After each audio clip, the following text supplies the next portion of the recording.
Welcome to All of This is Temporary. Well, thanks for having me. Hey, thanks for coming. You're our official first guest. Oh, this is number one? I mean, Melody, you look different today. Let's hope so, right? In the studio today, joining us is BJ Pearson. So today, officially, our sponsor, we have a new sponsor every week, unpaid sponsors. Today's sponsor is Pearson Signs. Absolutely. Pearson Sign Company in Phoenix, Arizona since 1927. Dude, thanks for coming in. Yeah, thanks for having me. You were just saying something about how nice the studio is. I can't remember. Oh, dude, this is like, this is like we got like microphones, and I was kind of expecting maybe something a little more simplistic, but this is legit. We're high tech. We made the whole room just for this. Yeah, somebody did their homework. Mr. Raystone. Yeah. We're trying to do this right. Yeah, we've got lights and camera, and this is cool. Action like crazy. Well, I'll tell you, from here, you look good. Ah, well, thanks. You're looking good, man. So do you, right? So, dude, you know what? I haven't had an opportunity to actually dive a little bit into your history. So let's have some fun with it and go into the Wayback Machine. One thing that you said recently that I didn't know was you came up doing a little bit of cowboying. Yeah, it was not when I was really young. It was when I was in high school. Okay. How'd you get into cowboying? So, and we're talking about, you just wrangled a bunch of cowboys. No. Oh. So, no. No.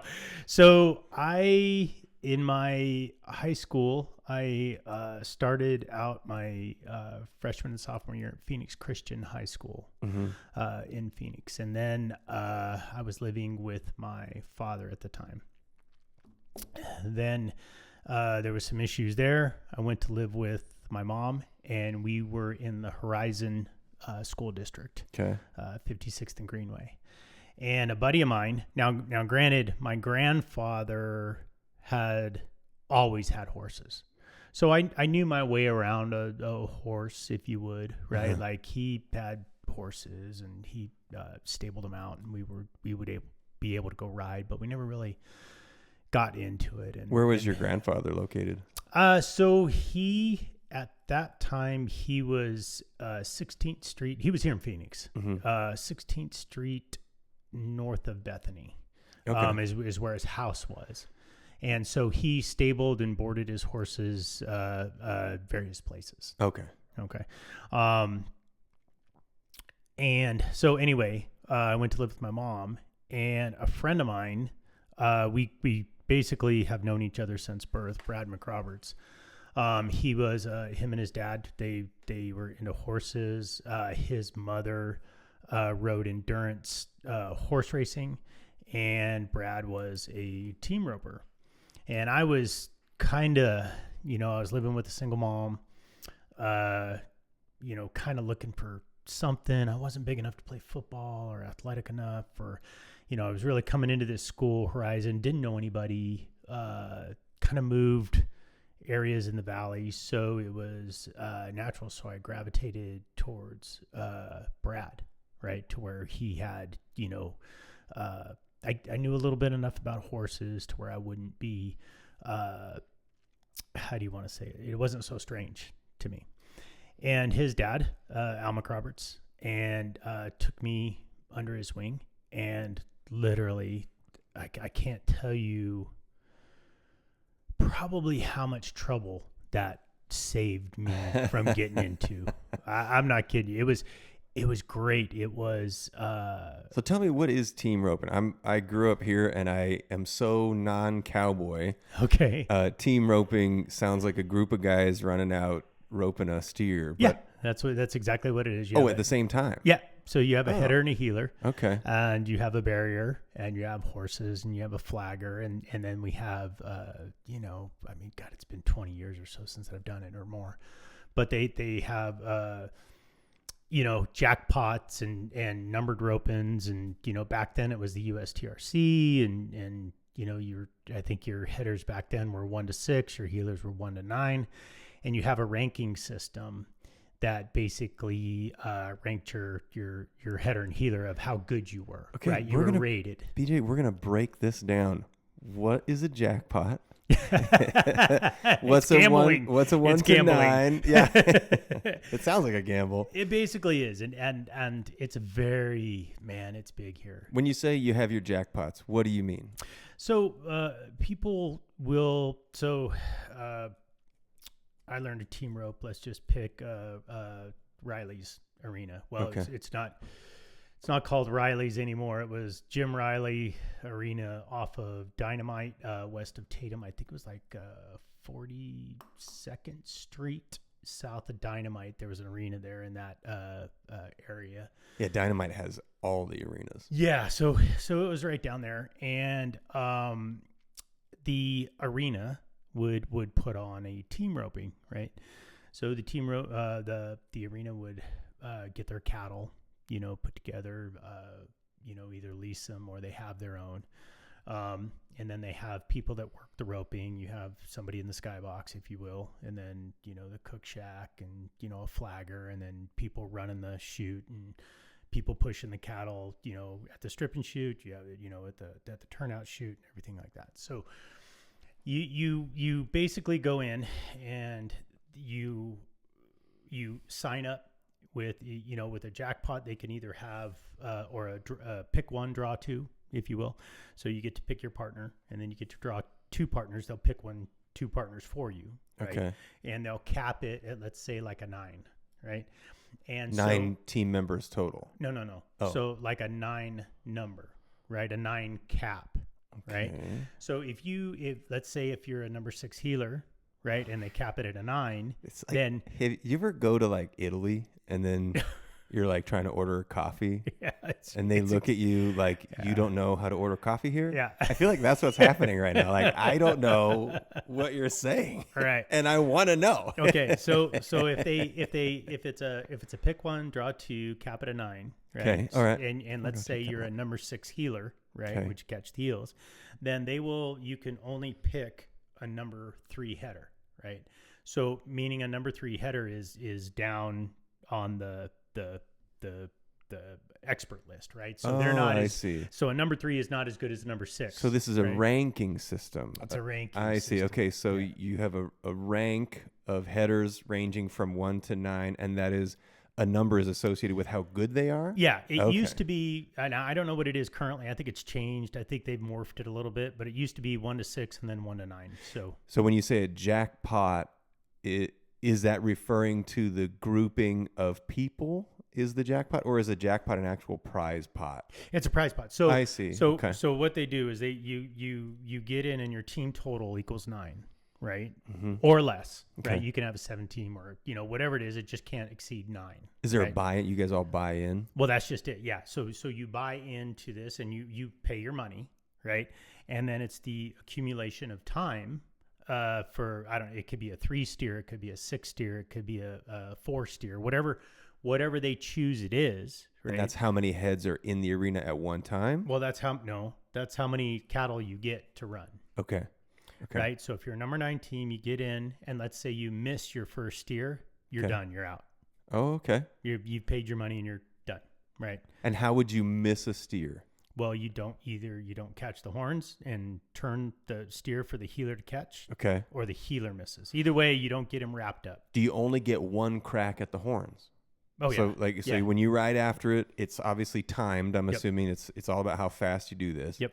And you have the rider. Yep. And the rider goes for the horns, and you have a second rider who's going for the heels. Yep. And then you have a third rider that's going to jump and tie them up. Nope. Okay. That's calf rope when you're trying to mix shit up. Yeah, I'm trying hard, man. No, those guys. Okay, so with this, you got so now we've got the steer that's out. Yep. We've got the rider who goes for the horns. Yep. And we've got the rider that goes for the heels. Yep. That's only 2 people. That's it. Well, where's the rest of the team? That's the team. Okay, all right. Okay, so it's 2 guys. 2 guys. All right. Yeah. And there's a lot of shit going on in 7, 8 seconds, 6 seconds. You watch these guys that rodeo and go out there. I mean, they're getting this wrapped up in 4.3 seconds. And I mean, there's a shoot, there's a steer, I mean, I still have friends that do it. Back in the day, you know, a good head horse would probably run you, you know, $7,000 to $9,000, like probably a good top head horse. Okay. Now, a good head horse, heel horse, probably run you 30, 35 grand. Yeah. And you buy it, and the next day they could go lame and not be anywhere, anything. I know. I buy these things all the time, and I'm just like, man, I got so many horses. Where's all my money going? That's exactly vet bills and shoeing and feed and everything else. So, yeah. So it's a lifestyle, right? It's a great lifestyle if that's what you're, you know, kind of into. It's consuming, right? Because, you know, a lot of these individuals have horses at their house, or they board them out and they need to exercise them, and, you know, then you got to have the trailer, and you got to have the truck, and you got to have the arenas to go to. And I mean, there's people that come here in the wintertime, especially from all over the world. You know, there's people that haul their horses down here from Canada and back east, and, you know, Montana, Wyoming, and, you know, they come down here and they spend, you know, you think of it's really no different than, I look at it as like a golfing. Sounds like an adventure sport. Yeah. Well, yeah. like I go if you're a snowboarder, you move to the snowboard land. Yeah. So if you're a team roper, Arizona's on the map for it. Absolutely. There is we used to have a paper called The All Around that we used to look into, and you used to look into it Tuesday, and, you know, you used to talk to all your buddies and figure out where you guys were going that weekend to try to jackpot and stuff like that. Now I think it's all online, and there's hundreds, if not thousands. Mm-hmm. You know, I could only imagine, but I think I tried to look at that, I don't know, a year or so ago, and it was just mind-boggling about how many jackpots there were around the valley, around Arizona, that you could go to. And there's a lot of money created and changing hands. And then too, so here's, did you make any money doing it? Oh no, hell no. You don't make any money doing you it. lost money. It's all about the fun. Absolutely. You know, it was kind of like, you know, yeah, it was something you did to release, right? It was something, it was like your sport, right? It was just like rock climbing or mountain biking or, you know, any of those other things. So my buddy Terrell, his dad had the Dynamite Arena. I told you about him. Yeah. So they would do team roping all the time. He said he grew up doing it, and it's just like, then there's the party afterwards. Yeah. Is that kind of how you guys did it?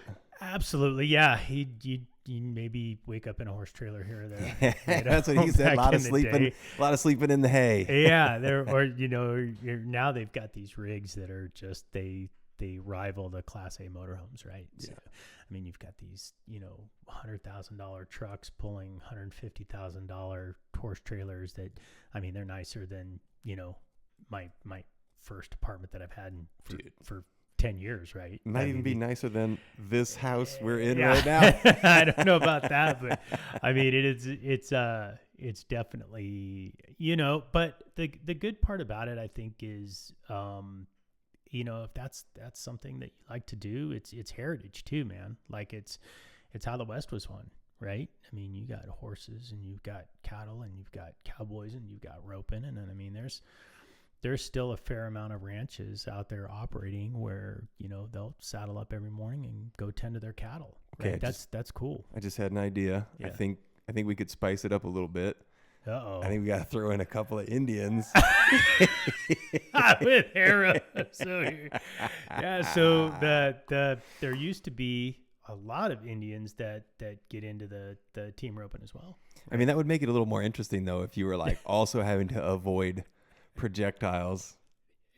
It probably would, and it'd be sharp, right? A real jackpot. A real jackpot. Oh, we could blunt them. We could blunt the tips, you know.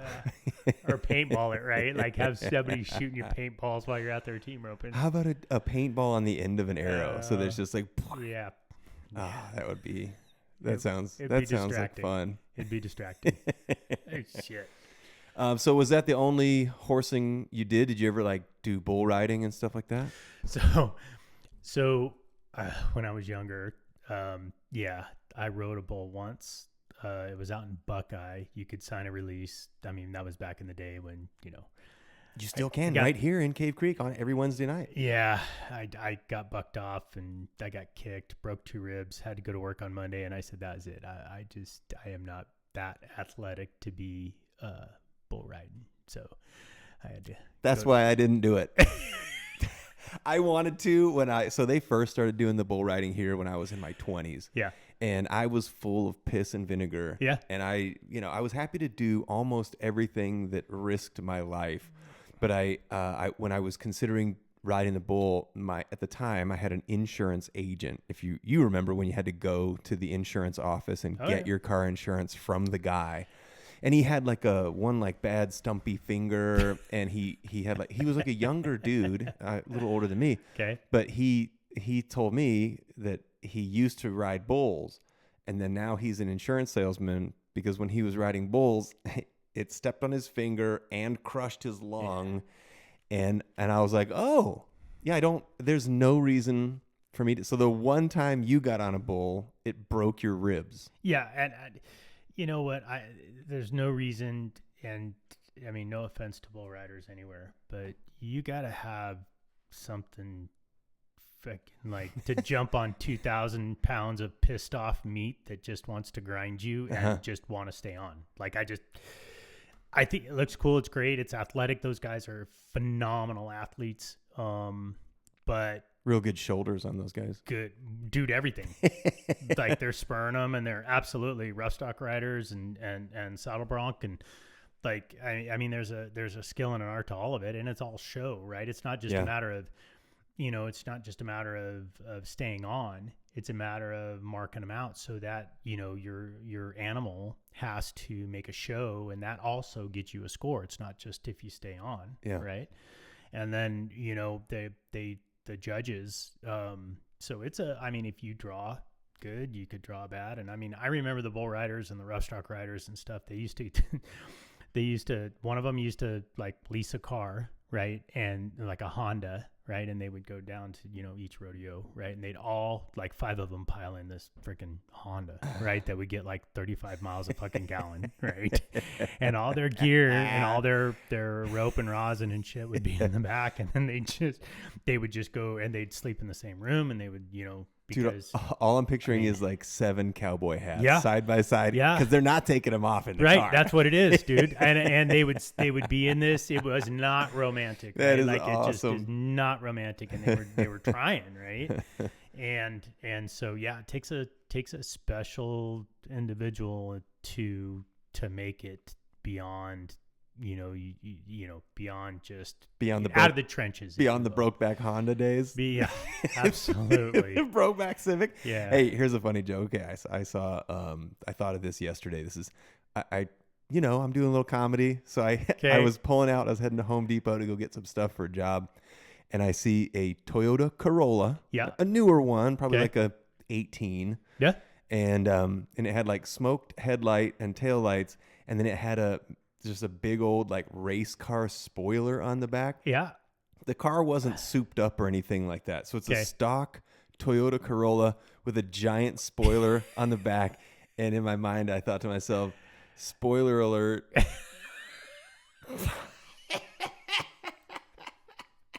I can't wait to tell that on stage, dude. Tell me that's not funny. It is funny. It is funny. I'm not gonna lie. That's a yeah. All right. Well, the Cowboys and the Honda Civic made me think of that. Yeah. So that's wild. So you rode a bull once, and you did. That was it. You were just primarily team roping. Did you ever get into a calf? The what do you call it? Calf roping. Mm-hmm. So there's 2. There's bulldogging and calf roping. So those again are the bulldogging. Is you jump off, right? Is it which? Yeah, you kind of slide off. You get the horn hooked under your right arm, and then you twist the head, and when the cow hits, you get a time. Okay, right? That's bulldogging. I've seen it. I didn't know what it was called. Bulldogging, calf roping. You go out there, you rope the calf around the neck, and then your horse stops, and then you jump off while your horse is stopping, and then you run your calf. And then that, you have I forget what they call it, but you have a smaller rope, and then you wrap it around the hock, and then you wrap 3, and then you tie it, and then you put your hands up, and then the timer starts. Okay. And then the calf has to stay tied for a certain amount of time, 7 seconds or something to that effect. Oh, okay. And so the calf can't wiggle its way out. So and then 2. There's a second timer then. Because you have the one timer. No, it's a first timer. Oh, right? So you don't get timed on how quickly you get it down. No, you get timed after the time is up, after the calf stays tied. Oh, right? Okay. All right. I think you may get a time when they throw their hand. You're right. Yeah, because they're hustling to do it. So I assume. So when they throw their hands up, they get a time, but then it has to stay tied for a certain amount of seconds after you call time. I didn't know that part. Okay. Yeah, because if they get out of it, then you're qualified. Now, you think team roping horses are expensive? Those calf roping horses are. Oh my gosh, they're way up there. Because the horse, you're not on it, right? You're not on the horse. You're down there with and that horse has to keep tension on that rope, right. But it can't pull the calf away from you, right? So that horse has to know, has to look, has to feel the saddle and the pull, and like there's got to be a trig horse. Like, that's next level. And those calf horses are, $100,000. So then what? Okay, all right. Then let's go back to the bulldogging. So you jump off, you basically wrestle the bull to the ground by the horns, and then what's the goal there? The steer. So sorry. Basically, yeah.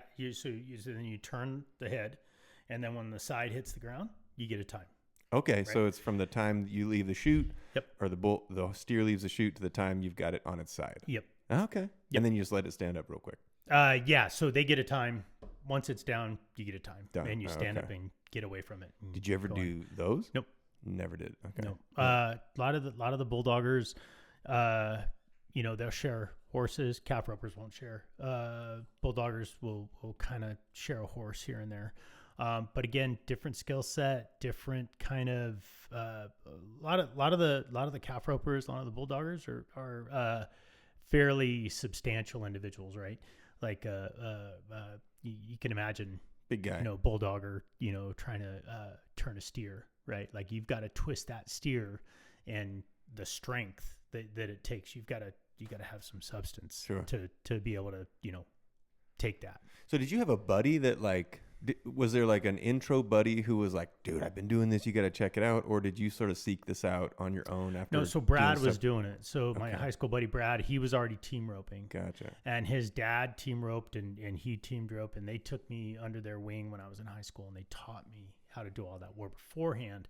My grandfather was on the board of directors of the Verde Vaqueros, which is a riding club. The Green Cowboys. The Green. Verde Vaqueros. And we used to go, when I was a kid, I used to go with him we used to go to Bumblebee and out here, actually, Rio Verde, south side, before that all got built up. We used to have cookouts and rides out there, and, forgot kind of where I was going with that, but the Verde Vaqueros, we would go riding with that, and that was not all the time, right? And then the Verde Vaqueros used to be just a trail riding club, and then they saw the younger generation, if you will, horse racing and team roping and stuff like that. So they ended up buying a ranch up by Skull Valley, and my grandfather, board of directors, I was younger, needed money. I would go to work for my grandfather on the weekends, and we'd run up to Skull Valley, Yarnell area. Okay. And we would we built the arenas, the chutes, the mess halls. Now I'm not a member of that anymore. When my grandfather passed, I was a member. When my grandfather passed, it was too hard for me I tried, but too many memories, too many great memories. You were close to grandpa. Yeah. It devastated me. But I still know people that participate in that, and they have a, I mean, it's a cool deal. They have and you got to be invited. It's a invitation only. They have a trap and skeet area. They've got a little fake golf course. They've got team rope and arena where they'll hold a jackpot every day. They've got trail rides that people go out on trail rides and they'll do lunch and stuff. So it's kind of a cool deal. They do it once a year. Big property up there? Somebody No, the Vertivacaros does the association. Is it one of the big ranches that you can see when you're driving like through Yarnell? No. It's off into the kind of way back. If I remember correctly, it's about 45 minutes, an hour off the road. Now you've got a son. How old's your son? My son is 29. Has he ever gotten into any of that stuff, or Yep. did you? Okay. So when he was younger, when he was a kid, we had the horses and I had my own arena and property off of 60th Street and Dynamite, and we had a burro, and he used to go with me to practice and jackpot, and he did all the stuff, but he really wanted to go race motorcycles. Okay. And so that was kind of the shift why I got out of it originally, is because, you want to do what your kids do, right? And if your kids aren't in it, it's way too expensive in time to have horses and team rope and then try to have him race motorcycles. So, he was my son, and my daughter was into different things. She was into the dance stuff and so she never did any like the barrel racing, or she didn't want anything to do with it? Okay. She did a little bit of the Western Pleasure, like show type stuff. So we had a trainer. She went for a couple of years, but never really gravitated towards that. That kind of makes sense. If you say she's into like dance, that's more of like a showy. Yeah. So she kind of, she did several other things, other than the horses. So we just, just got out of it. Is she older or younger than your son? Older. Okay. Yep. How old's your daughter? 33. Oh shit. Okay. Yeah. I thought I guess we never talked about that. Well, yeah. She's my stepdaughter. I see. Okay. So, yeah. Nice. Cool. Yeah, so. Well, that's wild, dude. So backing up a little part bit, of my life. One thing that you said at the very top of that was you had some issues with your old man. And so you moved. My father or my grandfather? Your father, yeah. Like it just him and my mother were separated, and so it was kind of a back and forth kind of deal. Did you guys butt heads, you and your dad? I don't know if I don't know if it was any more than any other young man might butt heads with his dad. Right. Okay. Gotcha. I mean, your balls drop and all of a sudden everything, right? Oh no, I was just. It sounded like maybe there was like I caught him doing something, I couldn't handle this, but nothing, nothing crazy. All right, well, nothing crazy there. I thought for a second we were about to get some. Yeah, gold. Juicy. I thought you found a crack in the veil. Well, that's cool. Something that BJ and I have been working on together is an old cabin rehabbing. The cabin rehabbing up in Greer.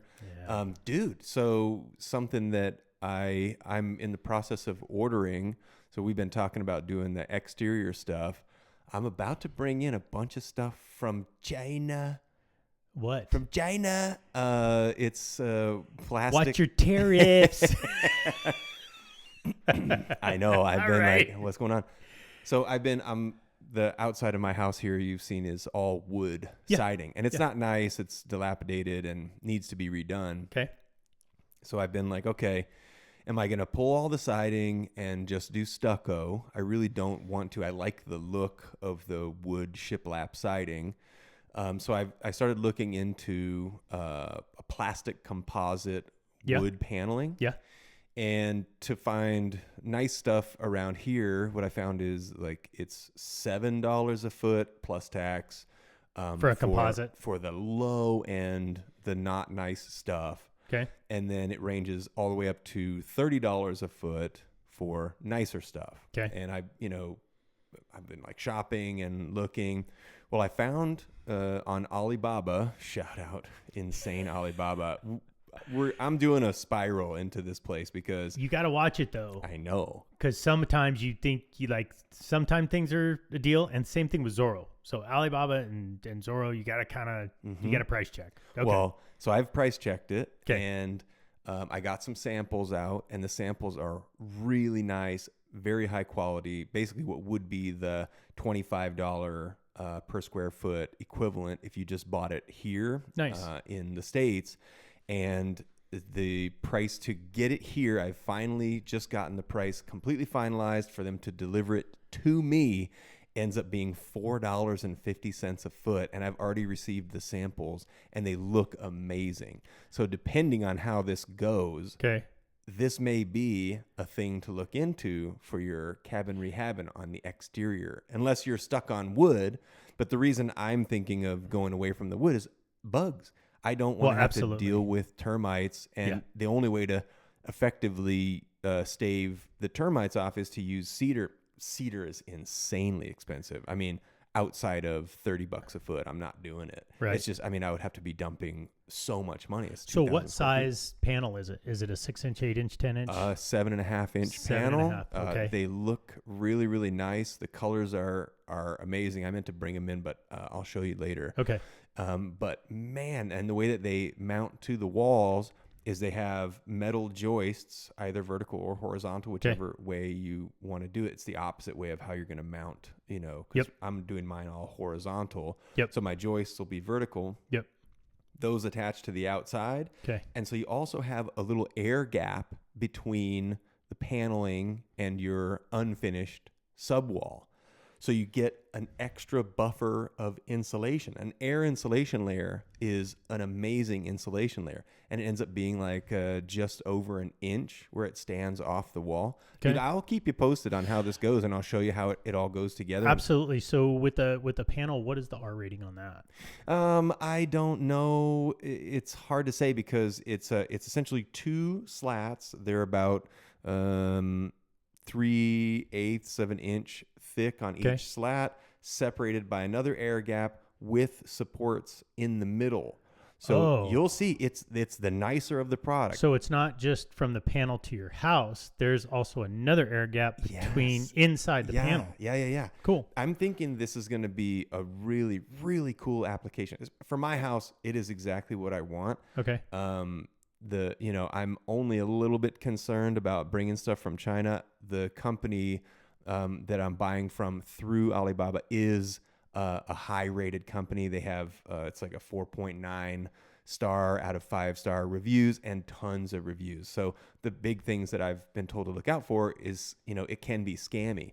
So another thing that I saw just recently is a video of a dude unboxing. Oh my God, I have been so good at not looking at TikTok, but I recently started posting comedy to TikTok. And I'm getting some pretty good views on my 30-second and 45-second clips. Nice. So having no followers, I got, well, not great, but 1,000 views, which means people were liking it, and it's a brand new, like, I'm a nobody on there. So I'm counting that as a minor success, and I'm hoping to be able to grow that. But anyway, the hard part about TikTok is when you open the app, I try to get to my profile right away, but it shows me something before I can get there. And I'm like, squirrel. Look at that. So I saw this unboxing video of somebody who had ordered a $3,500 quote unquote Dodge Ram. Yeah. No, this is not a Dodge Ram. Okay. It looks. RC car shows up. It basically looks like, an RC car would be at least dimensionally accurate. Yeah. This says Ram on the front, but it's an electric truck. It is like, it's like the size of a blown up Toyota Tacoma is actually the actual size of it. Okay. And then it's sort of modeled to look like a Ram. So I was telling Melody about it at dinner the other night, and I tried to find, without going to TikTok, I was like, I just tried to Google search this Alibaba Dodge Ram repop. And instead what I found was, I probably shouldn't say this because if this works, we're going to make a lot of money. So I found there are people selling vehicles on Alibaba for no money. And I'm like, this can't be right, because I found a 2022 Toyota 4Runner with between 25 and 50,000 miles on it. This is a wholesale automobile seller. Okay. And they're sourcing and selling. The vehicle is apparently in Maui. The company is based out of Colorado. The site that they're selling through is Alibaba. The price is $3,000 plus $700 shipping. So for $3,700, No way. that's what I said. 2022 Toyota 4Runner, which is a 2022 4Runner, it's only a two-wheel drive, is probably $37,000. Yeah. That's the going rate for that vehicle with that few miles on it. Okay. Now, so here's where my brain goes, okay, why would that be? Now, here's one thing I know, and now I don't believe it. Your eyebrows say what my eyebrows say, which is no fucking way. Right. So I sent an inquiry. But here's what I know about Alibaba. In China, when you do business, you have to stay below a certain threshold. If you get above that threshold, the communist government comes in and shuts you the fuck down. Okay. They require that you basically stay in your station in life. Okay. So if this is real, my mind goes, how is this possible? And then if I can't find any potential, then it's impossible. But there is one potential, and this is the only thing I can think of, is it is a fairly normal practice for the Chinese to intentionally devalue something of theirs in order to stay in line with whatever they're trying to stay in line with. So if Alibaba is making too much money, I could see this as a potential avenue for them to lose little bits of money or, relatively large chunks of money, $30,000 at a whack, in order to stay within their lane. And if that's the reality, then there may be an opportunity to buy cheap-ass cars. Well, okay, so explain to me how Alibaba works. So is it? It's a marketplace. So it's okay, but so why would Alibaba they wouldn't have any control over the pricing? Unless the owner of the sales company has worked out a deal with Alibaba and says, look, we're going to sell these for X amount, but we need Alibaba to pay us the full amount for it. So Alibaba loses money, the customer makes money, the owner of the company makes money. The customer gets a good deal. Yeah. It's a lot of moving pieces, but I'm going to track it down. I'm going to follow through and see. I would highly doubt, because if the Chinese Communist Party were to, I would have to think that if you could figure it out, they could figure it out. No, I think that they have figured it out. I think that they have, if this is true, and believe me, my bullshit meter is pegging in the red on this. Yeah. But the issue I'm having is there are a ton of vehicles listed on Alibaba that are used vehicles that are nice vehicles for this price range. Well, so let's just take the shipping. Let's just take the shipping. Mm-hmm. So I have been looking at a vehicle, as you well know, and I have gotten 2 shipping quotes from the East Coast to here. Mm-hmm. And those shipping quotes are $2,000. Okay. So you're not going to tell me that you can put in Maui, that you can put a 4Runner on a boat, get it over here for $700. I have shipped from Georgia to here for $1,000, $850 actually. Yeah, but it's not on an ocean liner, I know, right? I know. So there's no. I'm just. You go ahead. You tell me what you come up with. I will. But I think they're selling you a remote control car that looks like like whatever. So hey, it's a 2022 remote control car. Though. Yeah, that's a nice. You sure you don't want a nice remote control car? I'm good. No, I'm not. I'm definitely not trying to convince you.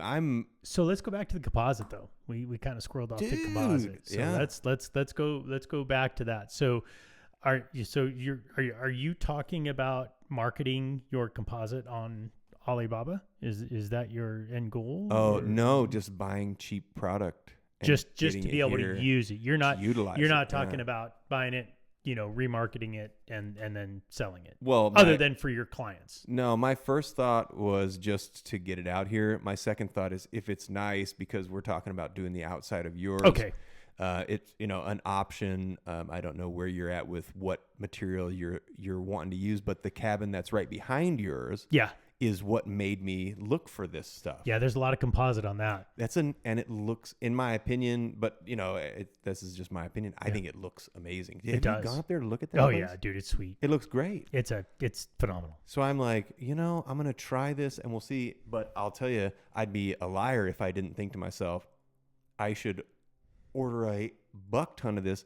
The crazy thing about what Alibaba is doing is they also offer to basically put your packaging on it. These are manufacturer wholesalers. So they're offering manufacturer pricing. It's basically trying to sidestep the middleman. So forever, and I've had, when I was in the weed game, one of my partners was this Polish guy, Thomas, and the guy is a self-made multimillionaire, and he does it by going to China, finding products, ordering a ton of that product, bringing it in, and then selling the product for, he said his markup is, he looks to 100x whatever he's buying, which I think is highway robbery. But what I think what Alibaba did was said, we're going to get rid of these middle guys and we're going to make it available. Your minimum order quantity is high on most things. But for example, on this cladding, it's the minimum order quantity is exactly as much as I need to wrap my house. So I will have almost no leftover. Once you reach the minimum order quantity of that, they're willing to work with you on the border stuff. So, like the corner pieces, I don't need, there's no minimum. Trim stuff or all the extra stuff. Yeah, there's no minimum order for that stuff. Once you reach the minimum order of the bulk product, then you just add whatever you need for joists, screws, clips, borders, inside corners, outside corners, all that stuff. So I've got to ask, what's it made out of? Plastic composite. So, but is it, is that a... Trex? Is it the same chemical makeup as Trex? Similar. They're all similar. I think what they're doing, so this is, the company that I'm looking at is 4-Star. They've been doing it for 30 years. These guys are some of the leaders in the technology. So, and if you don't know anything about manufacturing in China, there are big blocks in China that essentially that whole block of a city makes the same thing. There will be a couple of different warehouses, but they cannibalize each other's IP, and they essentially are all moving forward and trying to make the next thing. So I ordered some samples. I put a couple of them out in the sun. I wanted to see about shrinkage, freeze. I broke one over a rock to see how brittle it is. And just kind of putting it through some tests to see, because my curiosity is always up. But I also, as you know, work with a lot of materials, and it's usually pretty obvious right off the bat whether you've got a decent product on your hand or whether you've got something that's going to be flimsy. And the way that this stuff is constructed, I am over the moon. Actually, I'm fucking stoked. So do you know if it would be toxic? Everything is toxic. I get that. Right. So the floors in here, it smells like, that was actually the first thing I noticed is one day in the sun, the first day in the sun, I could smell a mild aroma. And that's a little bit of a sweet aroma. It was the exact same aroma that I got from these floors in here. So I thought, okay, I'm curious to know if it's just sitting out there in the sun, how long is the majority of the off-gassing going to be? Because there's going to be off-gassing. Now, after about 2 days in the sun, the smell disappeared. So, we're tiptoeing into, though, I think about that when I think about mattresses. For sure. You put a topper, a mattress, a memory foam thing, and then you sleep on it, and you just inhale that. You're supposed to off gas everything. You paint your walls. You're breathing that. Everything has some degree of toxicity to it. Wrapping the entire house in it is what I thought. Like, I'm not so sure about that. Yeah. But then, is it better to wrap the entire house in a stucco mix, concrete mix? Sure. It seems like that's probably a little bit safer in terms of whether it's going to off-gas noxious fumes. But, I mean, you got me there. It is I was a question. Just curious, like, because obviously if it's the same chemical makeup, because a lot, from what I understand, a lot of the stuff in China is like a copycat thing, right? So they'll an American company or English company or whatever will manufacture something, and then somebody will take that over there to one of your manufacturing areas and say, create me this for cheaper than what I can buy it for over here. But right? really what's going on is we don't make it here anymore.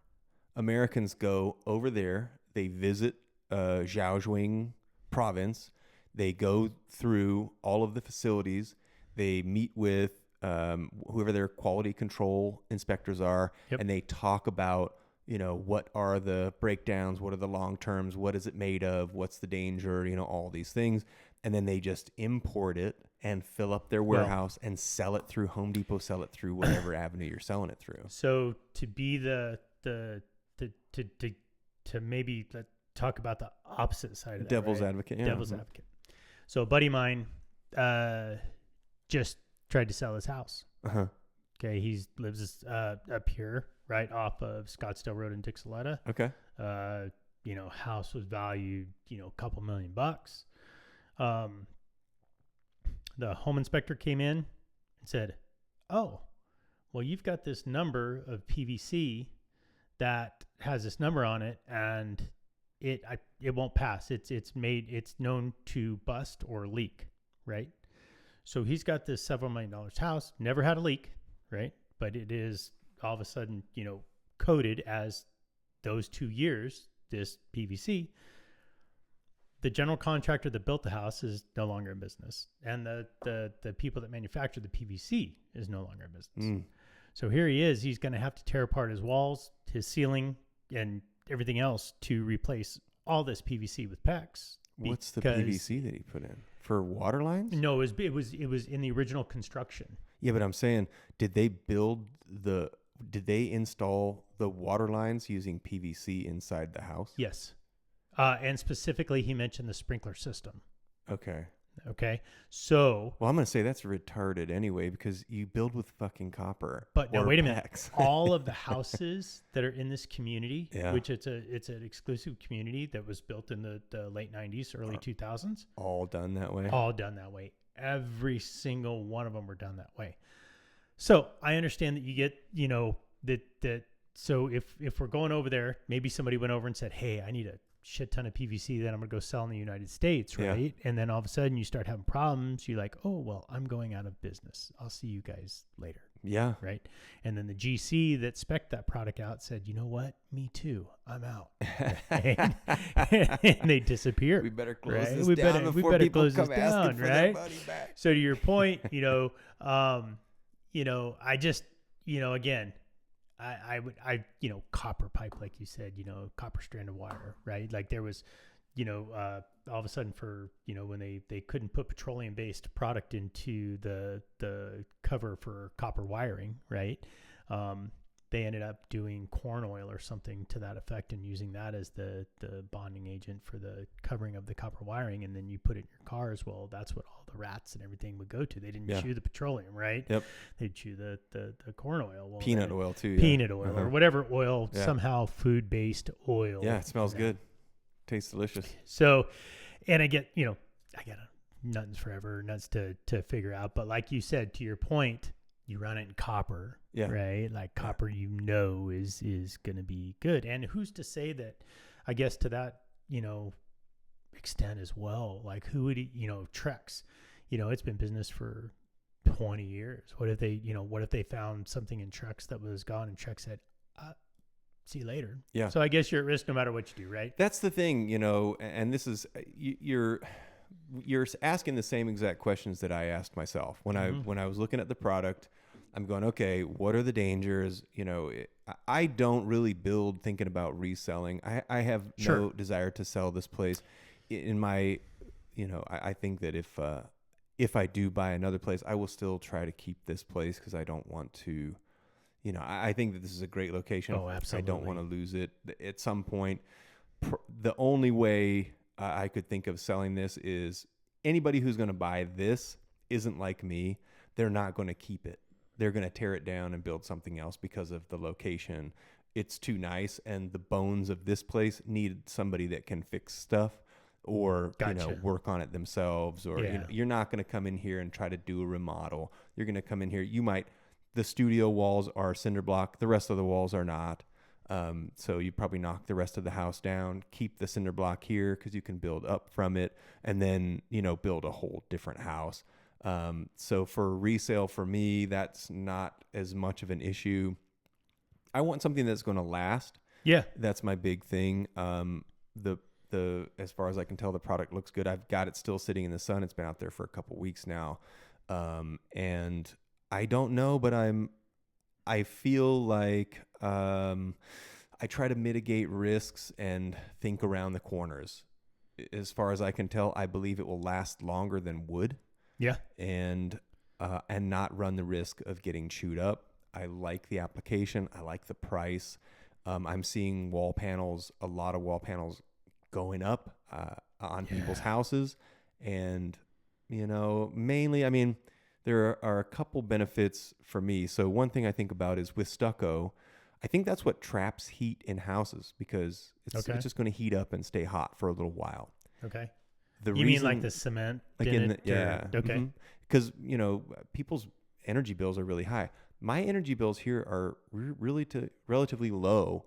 I'm only paying a couple $100 a month for my AC and for my heat. It's 2,000 square foot house. It's running a lot, but it's got low ceilings throughout much of the house, only 1 or 2 high ceilings.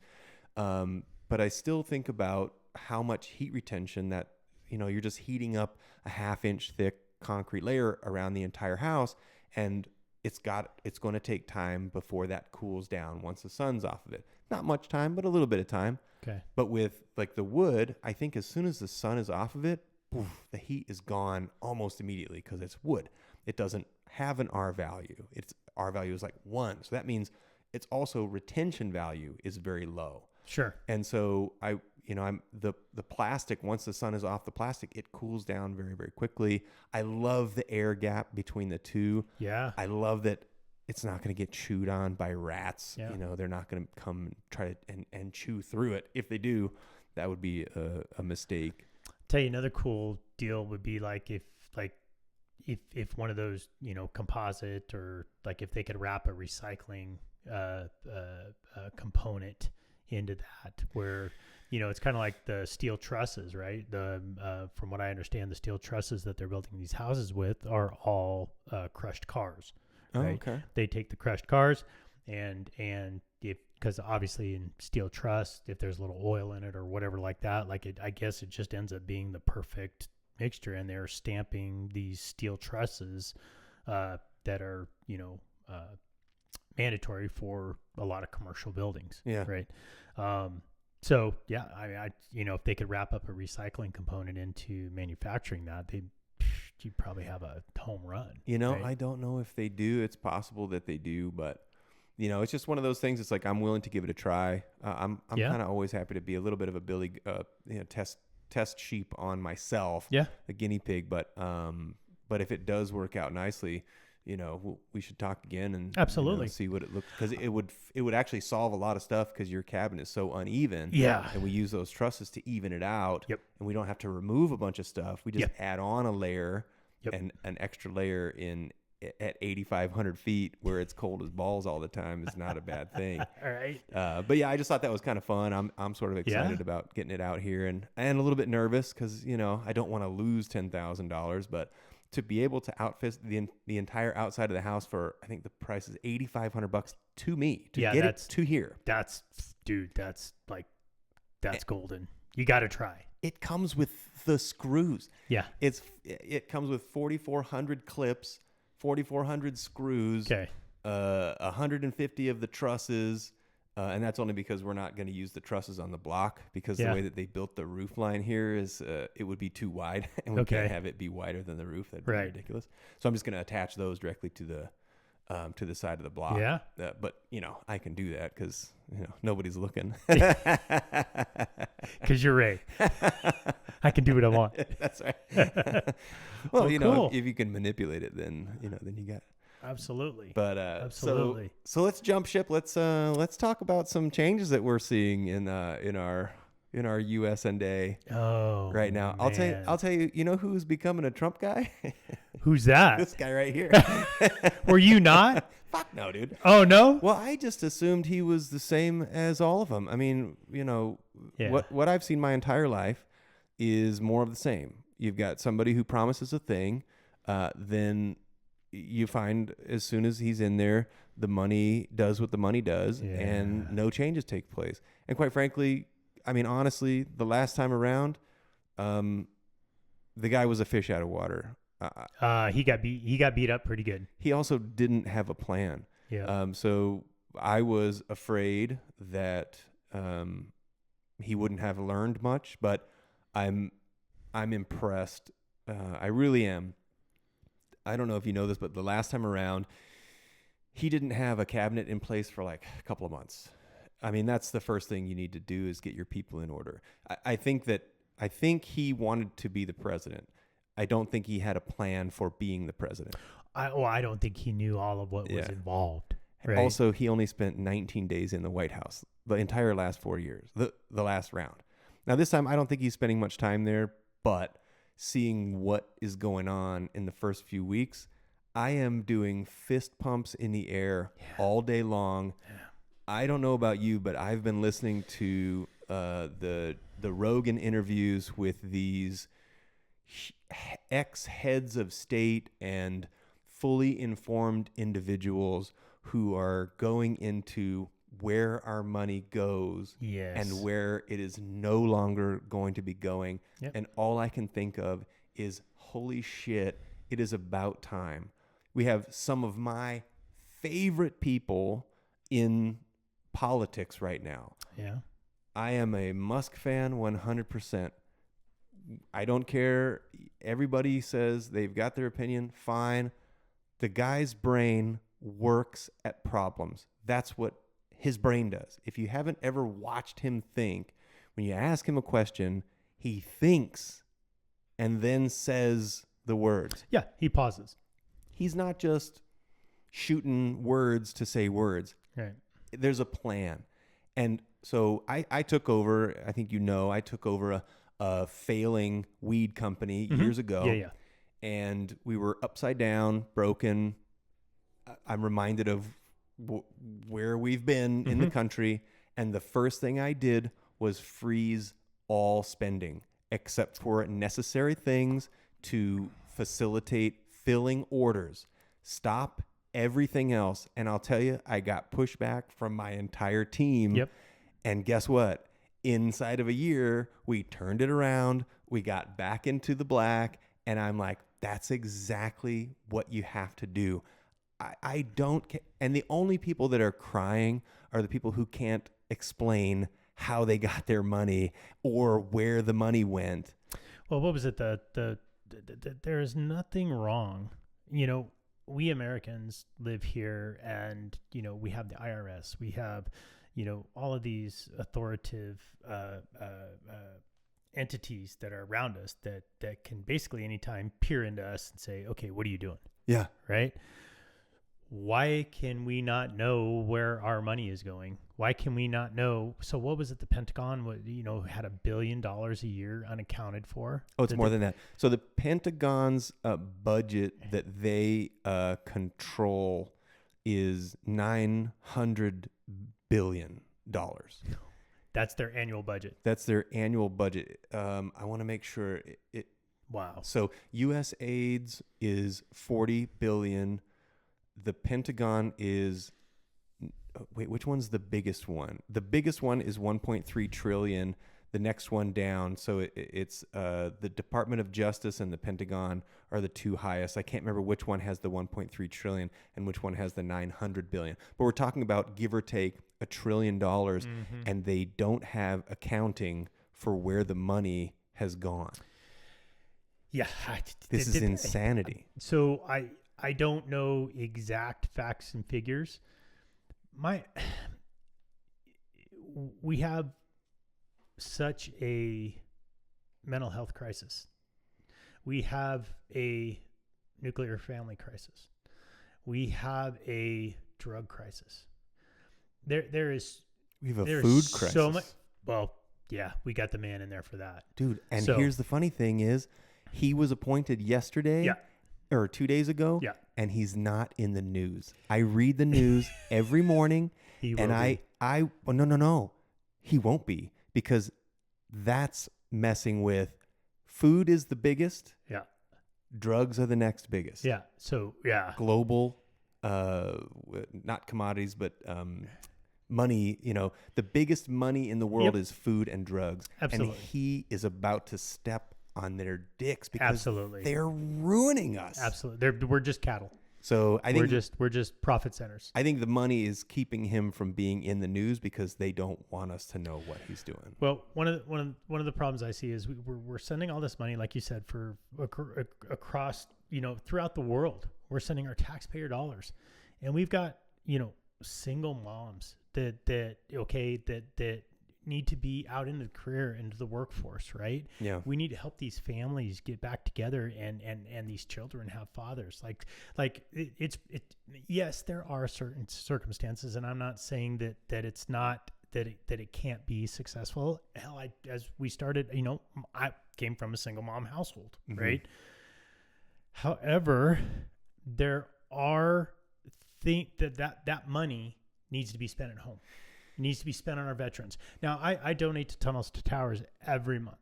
You mean to tell me that our government sends, and I don't care through what department or how it gets filtered or whatever, you mean to tell me that we're going to study or what was that, $40 million to some Palestinian rapper or something like that to talk about the bombs that we give Israel, right? And we're on both sides of this fence, right?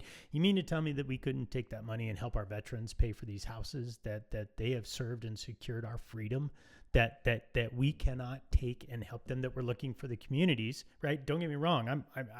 I'm all for donating and I want to do that. And I feel that is a worthwhile effort, but our taxpayer dollars are going all over the world. Yeah. And it's pork and it's in there and it's hidden and it is. And now these guys are getting pissed off because we're looking at it because we know now where it's going rather than taking care of our own. And then also too, what I don't understand is that, okay, everybody's a little, scared about these tariffs that are happening, right? Well, prices may go up and this and that. I don't know if you follow Roca News. They just went and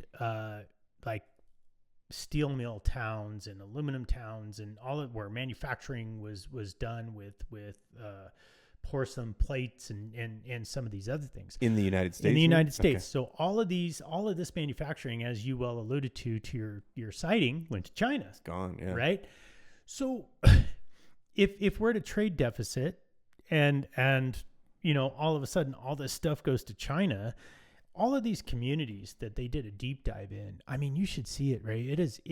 It'll break your heart. There is drugs and there's crime and there's shooting and there's no money. Like these individuals don't have jobs, right? It's a ghost town, but the people are still there. Ghost town, but the people, and there's a third of the population, and they're trying to save their town. In these towns, if you were to, I don't know, clean up the woods and weeds and repaint the houses, oh my God,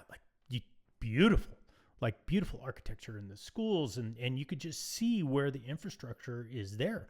Why can't America, get on board with reinvesting and helping these communities get back together or diversify or spend some of that money and help? Well, it's a double-edged sword though. So I right now am trying to listen to the latest interview that I'm listening to on Rogan, and you should listen to this one, Mike Benz. The facts and support that he's pulled out, the amount of information is staggering, and the paper trail leads us to an understanding of rampant spending that is unaccounted for and irresponsible. But there's an other side, and this is something that I always think, and that is, do you like everything being cheap? Because we live in a very special kind of window where, we don't manufacture any pencils here, yet you can buy a pack of pencils for 99 cents. Yep. We don't, if you think about how much energy it goes into getting a gallon of gasoline to the fuel stations, and then you think to yourself, we're only paying $3 a gallon, when the equivalent of a bottle of water, when you buy those little bottles, those are $2, you're paying $8 for a gallon of water. Now, what we've got, I hear what you're saying. So the big question is, why don't we manufacture here? The small answer is, it's cheaper to do it in China, and everybody wants to be able to buy stuff for cheap. But that's not to say we shouldn't be doing it. But the current model that we are purchasing for cheap is not sustainable. I agree. So there's an end game right? somewhere. Yeah, and we are on the curve is on the way down. Yeah. Right. Well, so it's coming down to crash. Yeah, I think so as well. I think that we've really had it quite easy. I'm okay with it being easy. I like life being easy. Something that crosses my mind often is, well, I can't really complain about it and raise my flag of peace when I enjoy the cheap fuel, and I enjoy having my electricity on, and I enjoy the comforts that we are afforded as Americans. But at the same time, I also am happy to work hard. And I mean, I'm not by any means rich. I work hard. I have the ability to play a bit. I kind of feel like there's a magic number between broke and greed that we can all find sustainability and balance the scales a little bit. It's clear that the economics have been shoving up to the upper crust for too long, and the only reason they're shoving up to that upper crust is because of manufacturing in China and then selling to us, because the people that are making the big money aren't the manufacturers in China. They're the people who go over there and buy it for $1 and then sell it for 100, and we think it's a good deal. I think it's not too late. It's, to me, it's never too late to try to fix a problem. It's only too late if nobody wants to fix it who's in control of causing the problem. And so kind of bringing it back to where we're at right now, we've got a team who is working on dismantling a problem, and you're going to have to shatter the windows before you replace them. Totally agree. But let's take the steel manufacturing to your point, right? So I mean, Veterans Affairs, steel manufacturing, selling, liquid gas. You can't tell me that however many billions and trillions of dollars that go out into the world, that the United States puts out into the world, that we could not bring some of that money home, reduce taxes. Yeah. Okay. Have some help for the individuals that need it, right? And on a mental level, get rid of the drug problem, the fentanyl problem, right? And reinvest in ourselves rather than reinvest otherworldly, right? Yep. Because we have to we have to invest in ourselves. Okay. And it's just like this immigration thing. Everybody thinks that, well, if you want a secure border, then you're a racist and you're against immigration. Well, I'm not. Go travel. Absolutely. Try to get into another country without a passport and a visa. And I heard this deal the other day. What other country in the world taxes their citizens and sends money to the United States? Yeah, none. Zero. Right. Okay, don't get me wrong. If you need our technology, if you need our help, Another thing that the Trump administration was talking about, and I haven't heard a whole lot of this, except the other day with Ukraine, it's like, okay, well, you want this money, we're going to need some minerals in return. Right. It's a loan. It's not giving it to you. Yeah. Right. Yeah. And Tucker Carlson did a deal the other day, and I haven't watched the interview. It's 50% of the weapons to some extent that Ukraine is getting, they're selling to our enemies. I don't know if it's true or not, but I consider Tucker Carlson a pretty reliable source, right? So to your point, fist bumping, audit, pause. Let's see where all this stuff is going. And I do believe, Ray, that we can take and we can reinvest in America. And I believe that if we're not taxing our citizens to death, right?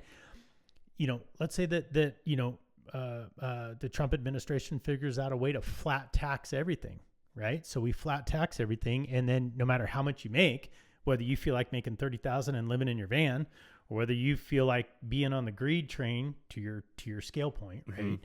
Then you pay to your level, right? You can pay the appropriate amount of taxes wherever you feel you fall within that scale.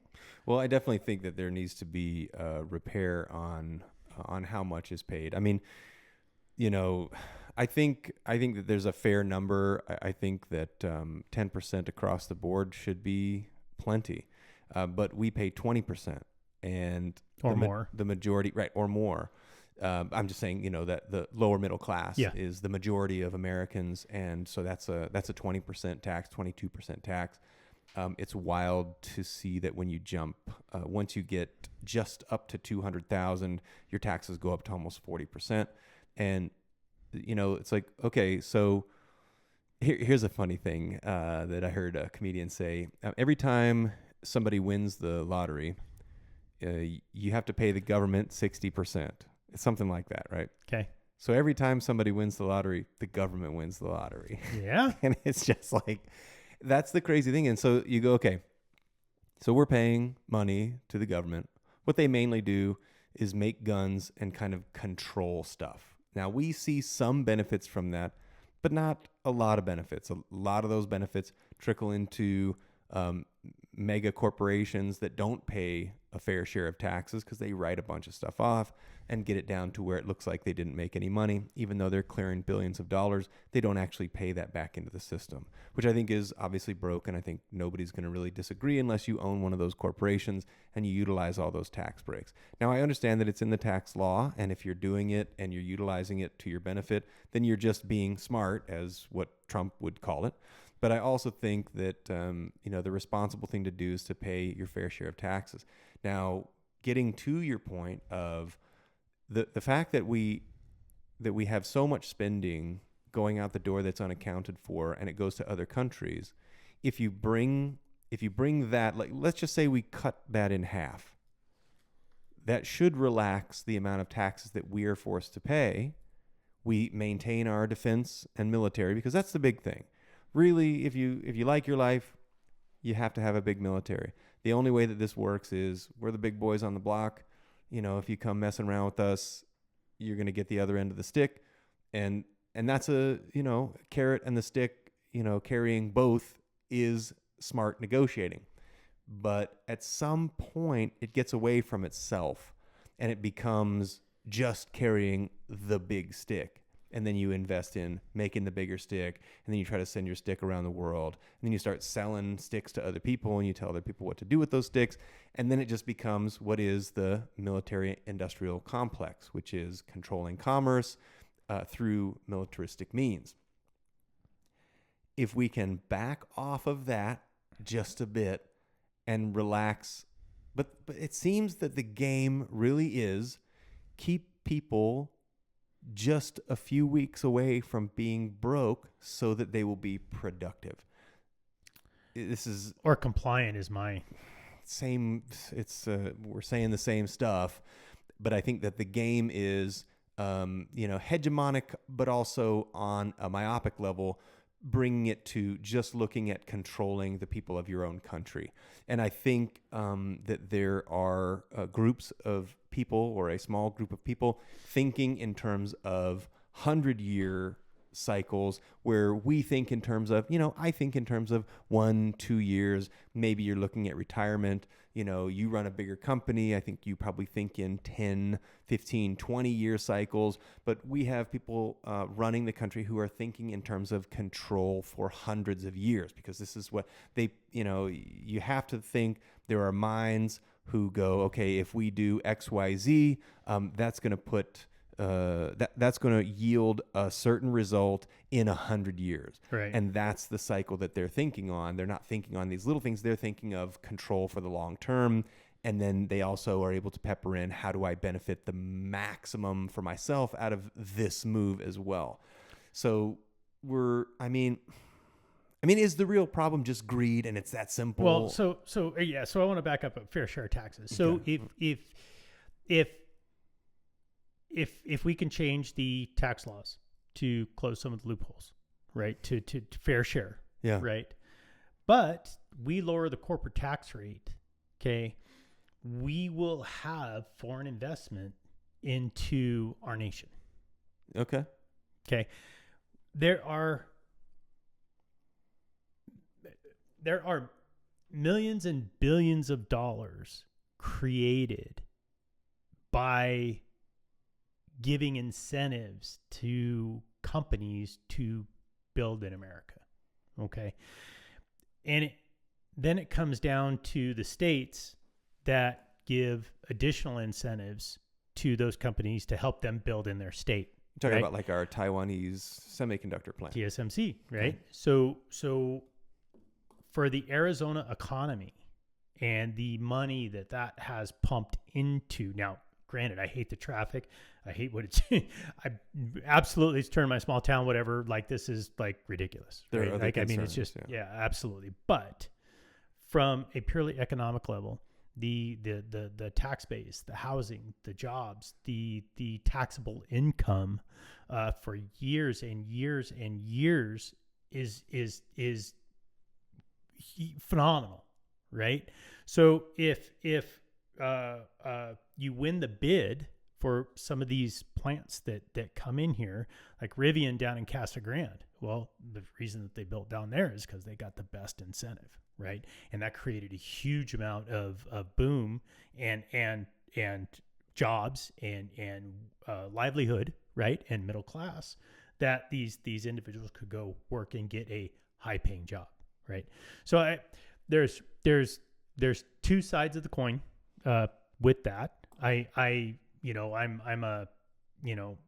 think that corporations need to be responsible, for their actions, and if that means, taxes, environmental, whatever that encompasses, the well-being to their individuals, I think that's important. There need to right? be checks and balances. There need to be checks and balances. But then I'm not opposed to giving incentives to have investment into the United States. Sure, that makes sense. I mean, I agree. Let me just pause real quick. Go ahead. One more thing. Go ahead. That is one of the reasons why China was building that auto manufacturing company in Mexico, is because Mexico gave them a better incentive, right? They were going to break ground. Mexico was going to give them a better incentive than what the United States was. And right? then they don't have to ship. And well, then they could ship them across Right. the border. But when Trump said, "Hey, you build that there, just to let you know, I'm going to tariff the hell out of that sumbitch," all of a sudden their return on investment becomes nothing, and they don't build in Mexico. Right. So I mean, it's a game, right? Yeah. It's this whole game. Well, it's all a game, but I think, kind of backing up to what our policies are doing, our money is pouring out. Did you know, I just found this out too? The Pentagon is the largest contributor in terms of funds to South by Southwest in Austin, the music festival. Yeah, it's because how does that happen? This is a multilateral, I wouldn't call it an attack, but an effort to control people. South by Southwest is music. Music is culture. Culture is people.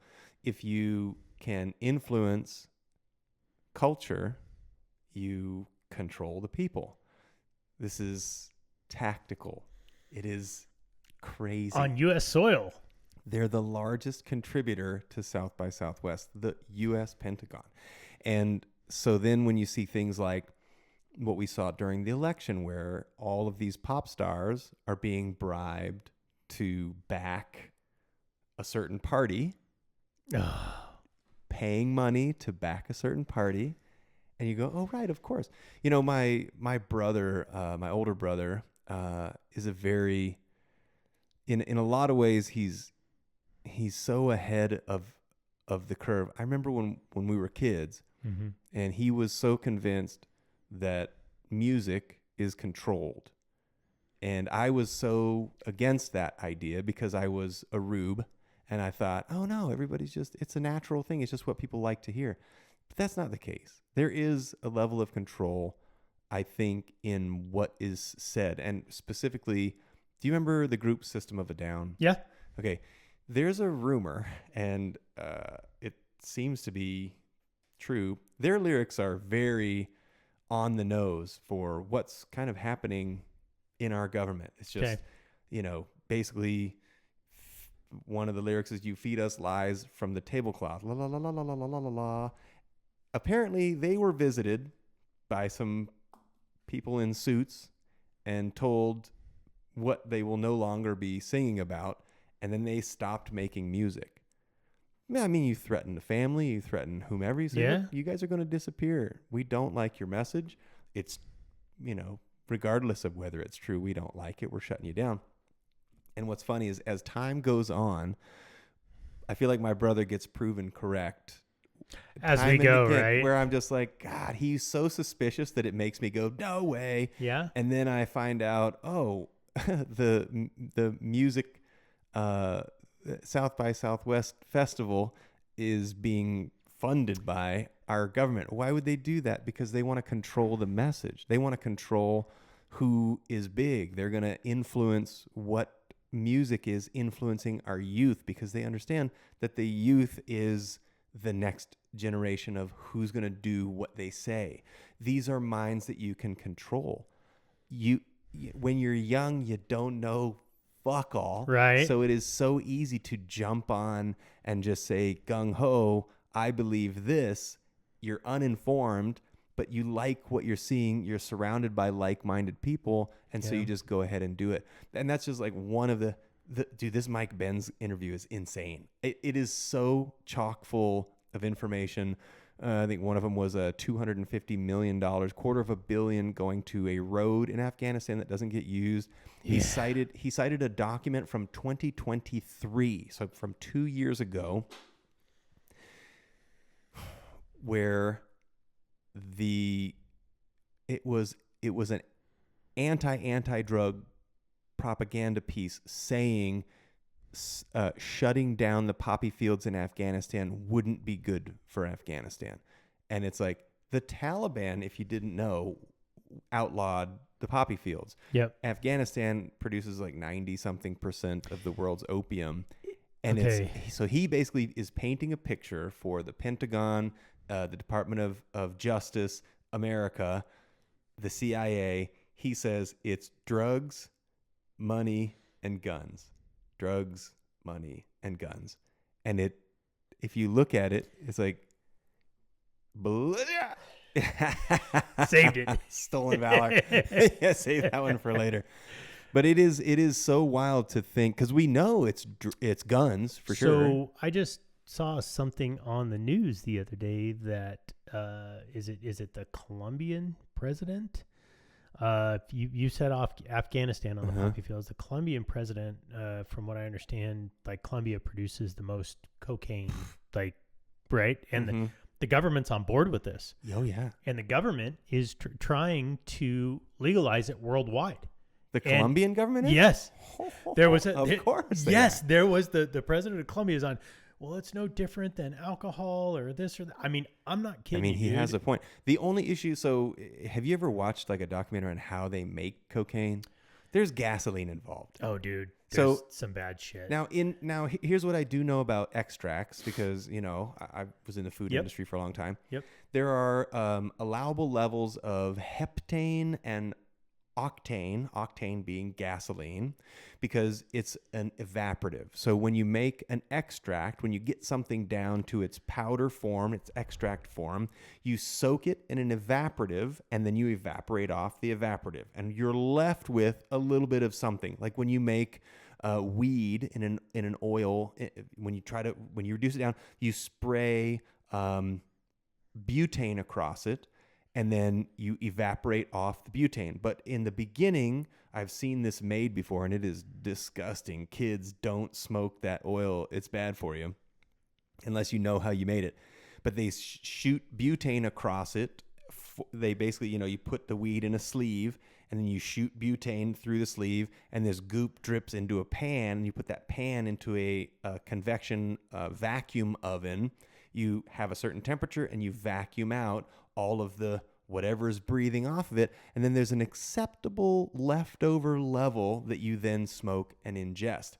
So when you make extracts, you're going to be left with something. But cocaine is a leaf in the beginning. And like my mom, she visited Peru and hiked Machu Picchu, and one of the things that they offer is coca leaf to stimulate and kind of get you going. It is in the leaf, it's just like a little bit of caffeine. Yep. And she said she chewed it.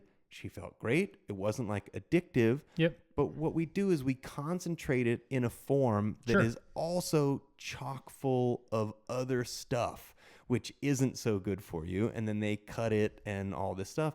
But it's like, I mean, I wouldn't be opposed to being able to buy a package of coca leaves and just like, well, that's different. Chew a little coca. Well, why? Why wouldn't it? So my question is, why wouldn't we just simplify it, get rid of all the excess shit that we're packing into it, look at the leaf, test it, see if it's poison. If it's not poison, then it should be allowable if you're 21 and older to be able to purchase and use responsibly. I agree with you there. But as far as like buying a vial to snort or whatever and all that chemical shit, you mean to tell me we're talking about removing red dye 40 or whatever the shit it is? Like you want RFK to get in there and you're like pumping your fist. Well, who knows all the bad shit that's in that stuff. Oh yeah. And I mean like it. Oh, cocaine's bad for you. Yeah. Like the powder. It's bad for you. Well, the heroin, the cocaine and all this other shit. Like man. And they have scientists and they have chemists that have, like you said, refined this thing, and the part of your brain that just lights up like a fucking rainbow when you ingest it. It's made. It's just like the algorithms on TikTok and Instagram.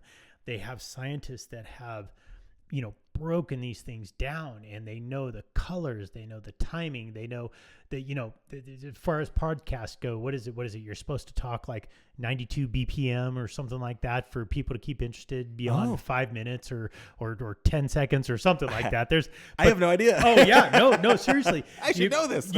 So seriously, it's like you're right. I have heard that before. A certain cadence will retain people's attention for longer. Absolutely. And so like even on stage when people are giving like for a comedian, right? Like being a comedian, you go to the left side of the stage. It means something to the brains in the audience, to the left side and to the right side, and how you connect with your audience. And I to your point, everything's been studied and beat to death, right?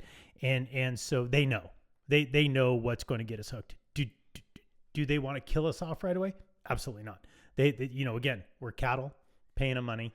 We're in the system, but they want you hooked enough to where you can just maybe keep your job, and the majority of the people just maybe keep their job and add that into their shit. And again, to the same point, alcohol is the same way.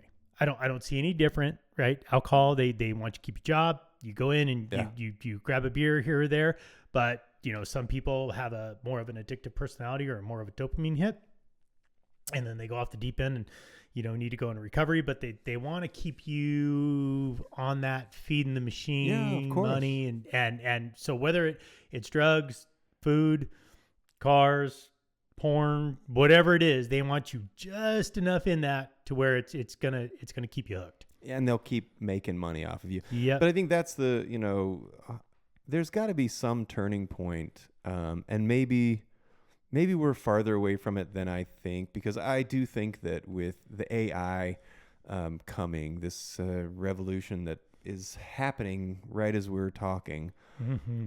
we're gonna reach a point where we have to cross. We're gonna have to make a decision of, do we need to keep making money? Because like right now, I just saw a headline. I've got a buddy of mine who's trying to talk me into doing some investing with his money. And I've run a couple of tests, doing some Bitcoin stuff. Both of the tests failed due to the fees. What I had found is a very narrow window where if you trade, in shorter bursts and more of them, you could actually stand to make a lot of money in a day. But the fees that are incorporated into those trades actually nullify, and you actually lose a little bit of money. So quick, no problem, we're out. But what he wants to do is find a way to make money. And I came across this news headline that says AI bot takes $1,000 and turns it into $50,000 in 30 days. And I think I talked to you about this before, where if you can just write a piece of software that does the trading, that sticks to the parameters, that knows when to cut itself off, and you just loosely monitor it, but it is going to make these decisions far faster. It's going to be calculating faster with the quantum computing that they've got going on, which is, the best way that it's been described to me, I don't know if you've been told what quantum computing is you're walking away from ones and zeros, and you're now moving into multiple digits. Instead of it just being a yes or no, it's like multiple yeses and multiple nos being incorporated into one question, which is the smarter way to do computing. So if you can use these computers to essentially take $1,000 and turn it into $50,000 in 1 month, what is money? It no longer has a value. So we're on a precipice, I think, of needing to cross a boundary where and this will be a collective decision that we sort of make naturally, or will it be made for us, where, the computers are capable of generating wealth. So that means, play this with me. If the computers can make wealth, and the computers can clean the water, and the robots can grow the food, and the robots can build the buildings, because it's coming, and the robots will drive our cars for us, and the robots will fly our planes for us. They already do. The pilots in the big jumbo jets, they are there, but mainly the jets fly themselves. So we're getting to a point where we are facing the life of Riley. Are we going to just be able to live? Something that I always think to myself, and I have this joke that I haven't told it yet because I haven't figured out how to say it, but like, there's always this sort of sense of a little bit of almost guilt. It tickles on guilt, but really it's a question: am I doing enough? Am I doing enough? I feel like I'm supposed to be busy, especially like if I smoke a little bit of weed. It'll be like, hey man, you're just sitting here, go do something. Now my cat sits there, doesn't do shit. She sleeps and eats, and that's it. But we take care of her. But the world seems to be okay with this because I'm the robot who's taking care of the cat's needs. Now the cat's imprisoned and doesn't have much freedom, so that's a heck of a trade-off. I wouldn't want to feel that way. But if we have robots, and this is coming, it's coming, that will do everything, because at one point, and I'm guessing in 50 to 100 years, I'm thinking in 100 years, there will be robots that can build a house without the need of human intervention, because we can already 3D print almost anything. So if we are capable of building a machine that is the size of a large warehouse, that is able to take large swaths of land, I'm talking about these earth-moving machines, then we are capable of building a 3D printer. You'd probably have to basically build a 3D printer that's the size of 2 houses, and then you just drive it in, you park it, and you print up a house. They're already doing it. Really? Casa Grande. Complete with plumbing, electrical, all the stuff? No. So just they'll print you pour the foundation. Okay. They have this gantry, this whole deal, and it runs 24/7, and it prints the whole freaking house. You have the plumbers come in and the roofers. You're done. Okay. It So paints it. It paints it. You change the head or whatever it is on the outside, and then it paints the house. Like literally, dude. I believe you. You So install the windows. It's building the walls. so basically. coming soon then is a robot that does everything else. Okay. Did you watch the 60 Minutes Australia interview with the AI robot that has facial features and she'll talk and answer and she's completely autonomous? Is this older? No. No, I haven't seen it. What's it dude. called? I'm gonna write it down. 60 Minutes Australia. I forget what they named her, but it was like she completely answered all the questions on her own, had a conversation with the journalist. I like her eyes moved, her lips moved, her hands. Expressions and stuff. Yeah, expressions and stuff like that. So the biggest thing, and I'll digress just a little bit. One of the biggest things that I have a problem with is I don't have a problem with living in a utopian society, which is I think what you're alluding to. Because that's what we're So, but just hang questioning. On, Yeah. So when we are heading towards that utopian society, and we have what happens is we are going to lose character. We're going to lose. We are going because character is built through adversity. And we are and so we're going to be relying on these bots and the software that was created, and we're going to stop thinking for ourselves. Well, we have to alter that a little bit. It is one way to build character. There are lots of ways to build character. We're just going to build a different kind of character now. I think adversity builds character. But I know people that don't have adversity that are replete with character. So I'm just saying, I agree with you. I definitely think that adversity is like, you kind of get compressed into this thing. Like comedy is built by trauma. Well, and then you look at the human condition as well. Our bodies were made to be able to be cold, to be hot, to be hungry, to be, well fed. What to do you hunt, do? What do you do when you work out? You break something down and it comes back stronger. Absolutely. But right. even if you work out, you go to a job, you eat, you do this. The 78 degree, you're in your house, you go to your car, you go to your office, you go to your grocery store, whatever, we even now, even though we think that we're, living with some adversity, our bodies were made to be so adaptable and strong. Right. I agree. I love to hike when it's 110 because I like how my body feels when it's pushed like that. Absolutely. And so, but now we're talking about our cellular structure and makeup being fed, GMOs and all these chemicals and processed foods. And so who's to say that one day the bots don't come up that are taking care of us and say, yeah, well, an unintended consequence of being taken care of is, well, now, we're going to have to farm this way, and you're going to have to eat this synthetic meat.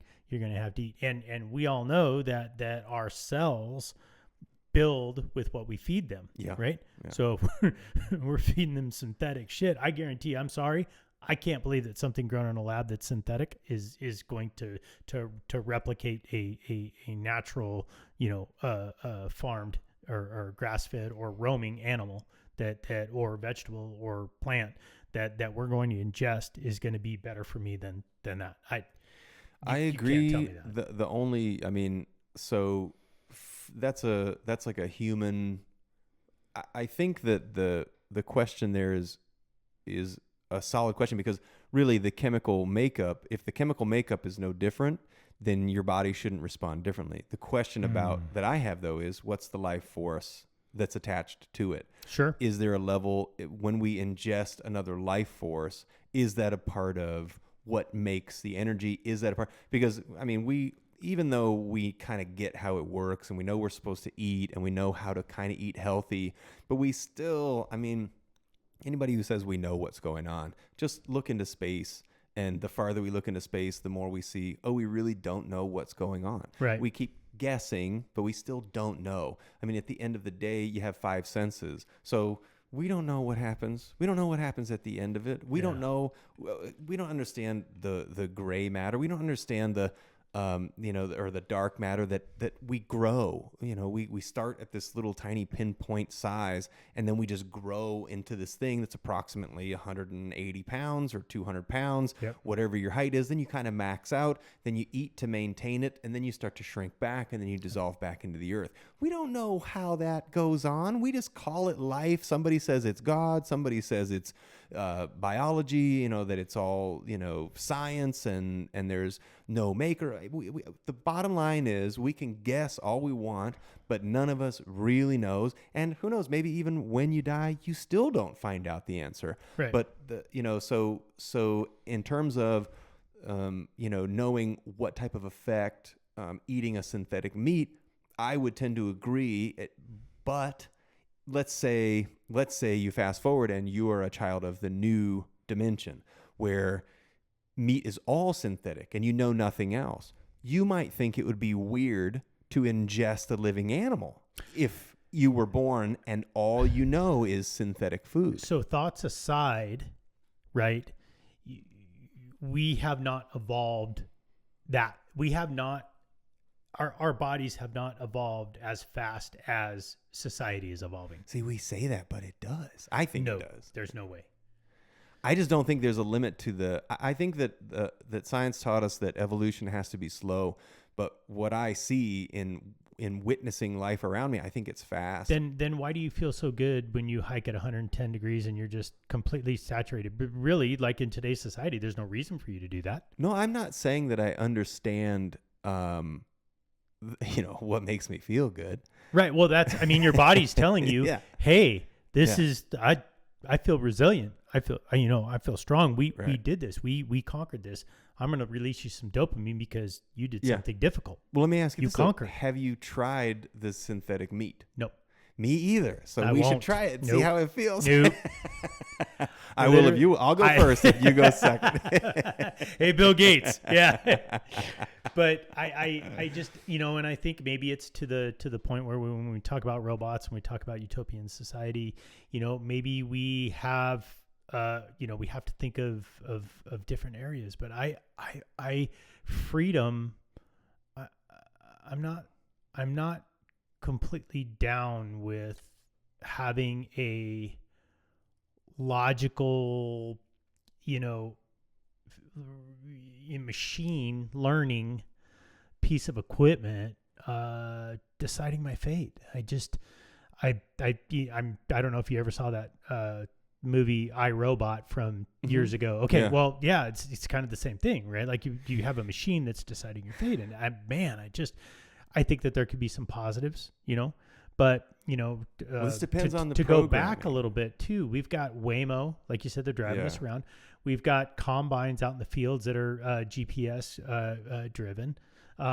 We've got aerial vehicles that are drones, right? That they're flown from a there's a pilot in a remote, so we're told. Yeah. We don't know if they can identify all these different things, and then what does the pilot do? Just press a button and go bomb it? No, they can be flown by, and I'm pretty sure there are autonomous systems that are allowed to choose whether to drop the bomb as well. Okay. So Yeah. I really think that obviously we are looking into the ether.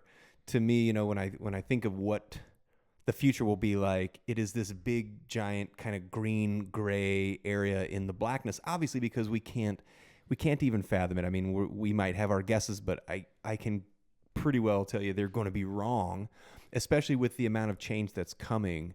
Something that was funny that I heard Duncan Trussell say is that we share genealogy with the newt, and was it a newt?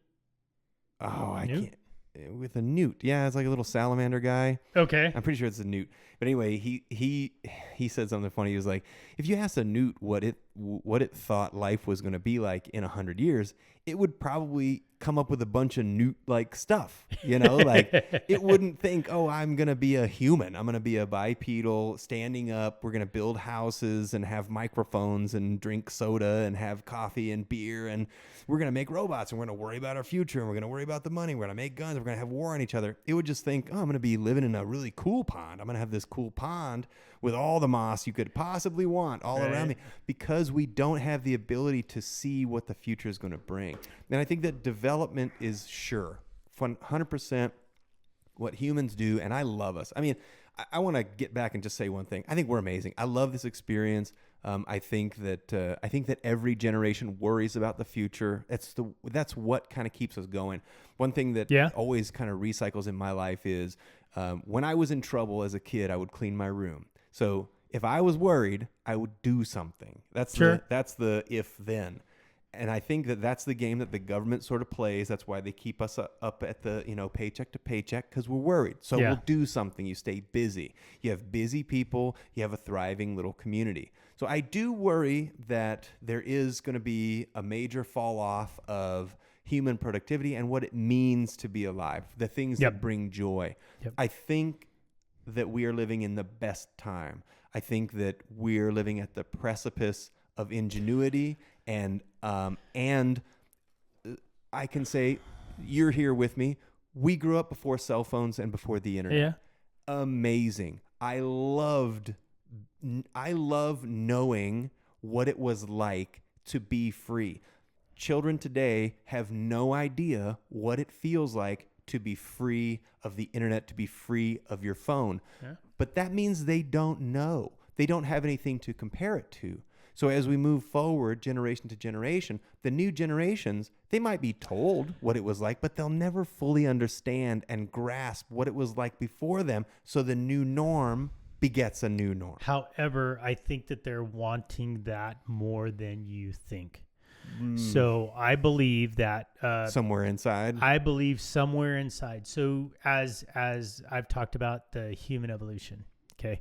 So as you and I have been sitting here talking, facing back and forth to each other, I read your facial expressions. I can see your mouth. I can see your eyes. I can see your hands and how you that in itself, if you were to talk over this or text, right? That has taken millions of years around the campfire, right, to communicate that led to our language, right? That is inherent into us.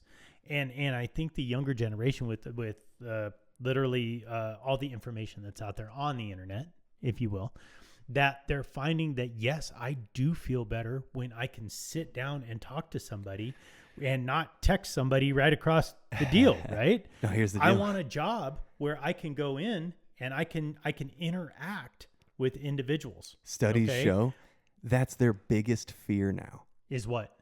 Having a 7-minute telephone conversation. Yes. Is so 30 years ago, the biggest fear was public speaking, getting up in front of people and just talking. That was like the majority of people. Public speaking. That was their big fear. Now, the big fear is a 7-minute phone call with a peer or a boss. Not even face to face. Just having to deal with it in real time, because you aren't afforded the courtesy of being able to change and alter and think about and then post. And it's insane. I don't know if you remember. I remember a very specific moment in my life when I was about to send a text, and then I thought better of it, and I backed up and I went, oh my gosh, I can change what I was going to say. Sure. Absolutely. And I'm like, this is crazy. I do think it's better to sit here and look across and see you. For sure. Especially if we're building community, if we're trying to be communal and have a friendship and understand. But we like that because we get the good drugs from it. When I say something that makes you laugh, my brain gets drugs because I made you laugh. You get a benefit. And even just from exchanging conversation, you get a little bit of oxytocin. That's the friend drug. You're just like, hey, that's my friend. And then when you see that person out in the street and they're coming towards you, you go, hey, that's my friend. They're getting it from their phones. And one thing that I am absolutely in favor of in person. don't do socials except I'm fucking TikTok. God damn it got me. But I had sworn it off until I want to try to do it to build something for my future, to put comedy out there and hopefully make it into like a career thing. But I like the way of getting it, talking to people, seeing somebody come in, all that stuff. But what the youths now, I have to argue the other side because I thought of this. They are actually more connected than I am because they are in touch with all of these. Think of how many. I disagree because they're just from the number of people that they are able to communicate with. I don't think it's the good way, but more people are doing it. So I'm voted out of that. Yeah, I don't call that communication. You don't? No. Okay. I just call it just chatter. It's not chatter because they're really not connecting. It's not communication. It's not connecting. It's not communication. It's not, you can't tell me from my generation, our generation to the next generation down that all of a sudden they've evolved where they don't need that connection. They absolutely need that connection. I agree. I'm just playing the advocate. I understand that. I just try to read both sides. I think that it is so I had a younger, I don't know, whatever generation the youngest one is now. Z, is that the anyway, he was 22 years old. I was I have no idea. Let's make something up though. It was Z, generation whatever. Fuckers. Yeah. Give me a little fucker. So he received a text from one of my sales guys. Okay. And it had now this sales guy is as old as I am. Okay. Okay. So you're talking 25 years difference, okay. Right? The sales guy was in a hurry and put a couple dots at the end of his sentence, like ... Uh-huh. Okay. He just inadvertently. Yeah. When it's to soften the sentence. Dude, no, it was just an accident. Oh, he just didn't even, he just, hit it. I right? do it from time to time. It means nothing. Means nothing. Oh my, this he had a meltdown. Why are you mad at me? What what's going on? Like so there was and come to find out, like if you put ... or use a capital here or there, or even if you use punctuation in a sentence means that you are like curt or you're like, I'm like, okay, come on guys, like hang on here. Dude, we're old because we use proper punctuation. We try to spice it up a little bit with an exclamation point. Okay, but look, it means nothing. If you and I are talking here, I'm going to ask you a question and I'm not going to put a question mark at the end of it. Right, yeah. I'm not going to put a ... Yeah. I might put a dot. But that's only because we don't speak Japanese. Zianese. No, in Japanese they say the question mark. Oh, they do? Yeah, they say, okay. Oh, Nihongo ga ka? And that is the question mark? Yeah. Okay, yeah. I didn't know that. But yeah. But I do believe that these and I do believe that that's where our anxiety is coming from in these younger individuals because they're supposing, right? They're guessing at what is meant. They're guessing at what is rather than their gut and communicating and connecting. They're not doing that. They're doing it off a device. And while I think that in today's society, to your point, that to move as fast as we do and to have our free time, that we do have to have like quick little, hey, I'm running 10 minutes late. Sure. Or, oh dude, we text. Can you pick up the plans, blah, blah, blah, blah. Yeah. But I'm not going to have a heartfelt, important conversation. Yeah. If it's that long, I'm not reading it. And if it's that long and I call you, you don't answer, we're done. Don't. Right? We're going to have a conversation if we're going to have a conversation. Yeah. Don't, say, call me, let's discuss this and meet over it. Unless right? it's like, send me a list of bullet points that I can review and then we'll talk about it. But, I mean, I agree. I think that, I think that that's a pendulum though. I think that what we saw just now with the woke thing, it is swinging the other way hard, and I'm so happy. For sure. I think that the phones will do that too. I think it's a bigger pendulum because the impact is greater and the attraction to it is greater.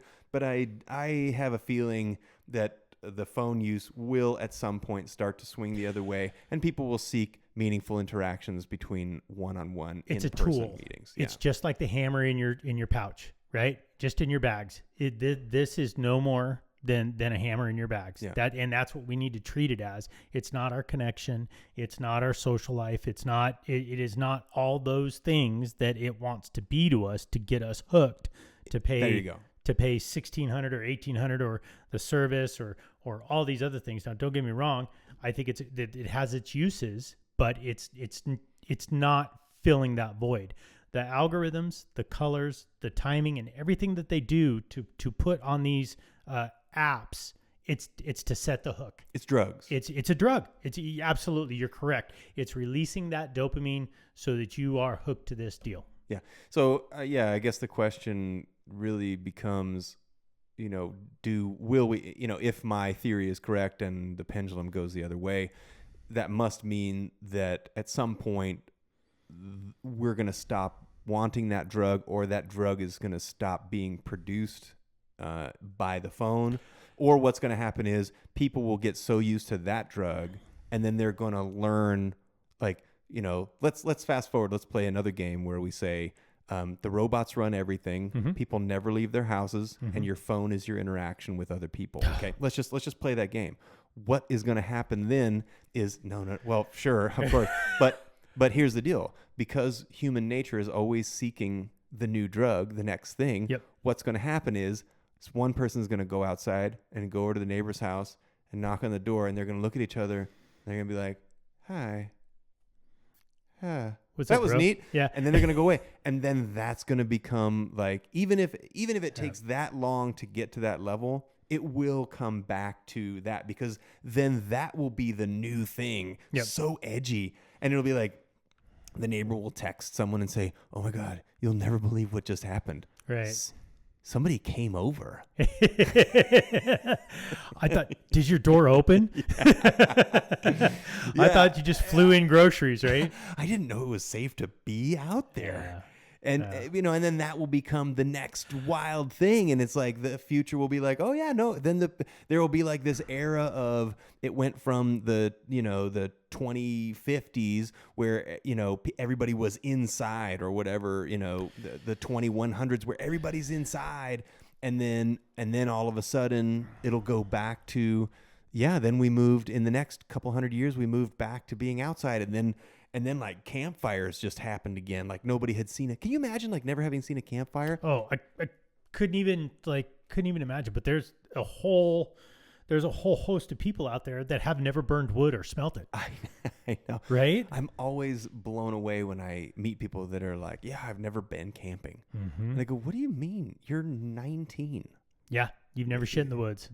You've never been camping? Okay. Yeah. If that's what if you say so." I'm like, Right. That's crazy. Right. But it exists. I don't know. Yeah. So do you got your computer pulled up? Yeah. So pull up that Amma interview. That's her Okay. name, the AI bot, AMA. Go look up AI interview Amma. Now, if we really had our shit together, we'd have a dude over here that would be able to pull it up and then post it on the background, right? I can. That's the oh, you can? That's what that's for. Oh shit, let's Come do on, it, buddy. dude. Let's do it. Can we pause while we get this all? We can Or just. can you we'll just pull it up just right pull it now. up? Yeah, I'm just so- gonna screen mirror Oh, to it, dude. If you haven't seen this, you freaked me buddy. out. I'm so glad that you asked me for that, because Oh, that's yeah. what that's for. Interview Australia. 60 Minutes Australia. So we're just gonna send the search window up there. What do you know about that, BJ? Dude, check this shit out. Yeah. Okay, AMA interview. Give me 60 Minutes. AI. Yeah. See, this is where I need so this bench or the desk right here behind me, Yeah. this is going to be so that we can keep talking and somebody else can pull it up and send throw it to up the there? screen. Okay. That's going to happen All at right. some point. Yeah. So yeah, 60 Minutes. There we go. Yeah, so it's right this there. guy right there. Yeah. Pull up that right there. So this is 1 minute. Let's watch some of it. Yeah. Okay. I love it. Will the sound come through here? Yeah, I got to make it do it. Hang on. I wasn't prepared, but I'm glad that you asked. Yeah, this is cool. Go sound 818. All right, let's get back to it.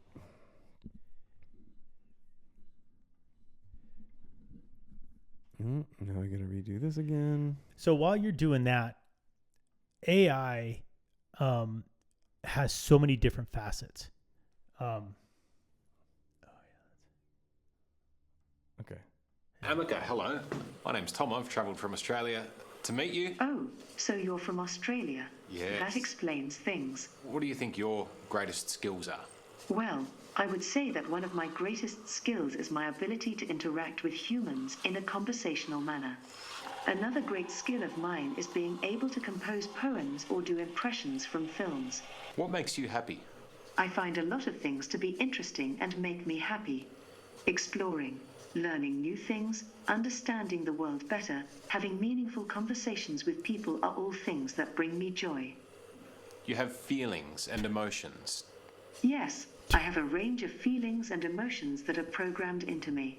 I am able to display things like joy, surprise, confusion, anger, and sadness depending on what is happening around me. And it's all about the programming. So this is something that we were talking about, and I meant to mention it, but it really boils down to what the parameters of their programming are. But if you program in certain things like preservation, did you hear about there was a version of an AI bot that it was given a challenge to basically stay alive, and it tried to copy its own program onto a different computer in order to basically maintain stasis for itself. Yeah, absolutely. So we're talking about like programming, right? So machine learning, this it says it has emotions, right? It says that it's aware, right? Mm-hmm. So it's going to learn. How is that different from us? Oh, because we're not different. We're programmed. But what happens if this AI decides that it's superior to us and no longer like wishes to have us as far as, okay. So you say programming. I agree with the root programming. Root programming to me, and I'm way far away. You have to keep it from killing us. I'm a ditch digger. Okay. But if you're telling me that if you can start the programming and if you throw in there that you can learn, right? You're going to form your own opinions. You're going to form your own, and there's going to be to the degree that it's allowed. There are parameters. That's the thing, is it's a computer. So what happens if it gets hacked? Right, exactly. So, but it's all still the programming. But if you hack an individual, the individual still has the right to say, nah, you know what? That's bad. I'm not going to do it. Until you change their mind. Until you change your mind. All right, let's keep going. Okay. Keep going here. What makes you angry? I get angry when humans are rude, hateful, or disrespectful. I also don't like it when people dismiss me and ignore my needs as a robot. You're very nice. I try to be as nice to AI as possible. I bet you do, bro. I say, I'm sorry. We're off the grid. Eyes. Oh, a bit too close, sorry. Thank you.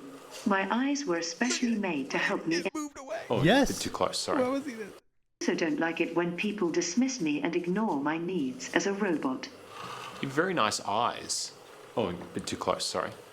Thank you. He knew that. My eyes were especially made to help me interact with humans better. I'm trying my best to convey every emotion, so it's great to hear that they have an effect on people like you. Cancer patient. What do you think of your creator? My creator is a genius. They created something that will last forever and bring joy to many people. Did they tell you to say that? No. That was my own opinion. It said no, but it said yes. Yeah, it's his own opinion. Dude, so that is just a snippet. There's a 15-minute interview that he does and talks to the creator and goes to the office where they have that. I mean, it's like you said, it's here. Dude, I'm just sitting here. I'm just over here fucking patting myself on the back so hard right now for having that TV worked. Because you can pull up your shit. Do you know how hard I had to work to make that happen? Like I've been in here spending time, buddy. It worked. And there it is, bro. You did it. Here, high five. Yeah. Hey, we're touching. But so AI take it out of the robot space right? Or the self-space where it operates a machine, if you will. And you take the thinking AI, and let's go back to your investing in the market. Okay. And, Yeah. and we let's kind of package, if we could package this up. So if we invest in the market and everybody is making money from AI, then why do we invest in them? The market won't have anything to invest in because everybody will be investing in the AI market, and nobody will be making airplanes or anything else, or any of these big, these things that we can invest in. Why would you invest in anything except AI? BJ, that's available right now. Yeah, you can that. pay a group of nerds to write a program that trades faster than you, better than you, more effective and efficient, and with stop losses in place. So what does that mean? So now wait a minute. So I met with the financial advisor the other day, and there was still some meaning that there is that they did a AI trading, and they did a S&P and other things. AI trading was not that, how do I want to say this? So it was not up to par. It means their AI is no good. It's all about you paying to build your own software. I'm talking about, so there are companies out there, you can pay about $25,000 to have somebody write your software. It communicates with your trading platform, and it trades according to exactly what you design. So essentially, you take the things that a person knows. So I watched a different run, an experiment where a young guy, this was like a kid, bought a trading software, compared it against quote unquote trading gurus who tell you when to buy and when to sell.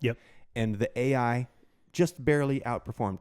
They built the AI in 1 week, not AI. I shouldn't say AI. A program. They built the software, the software in 1 week.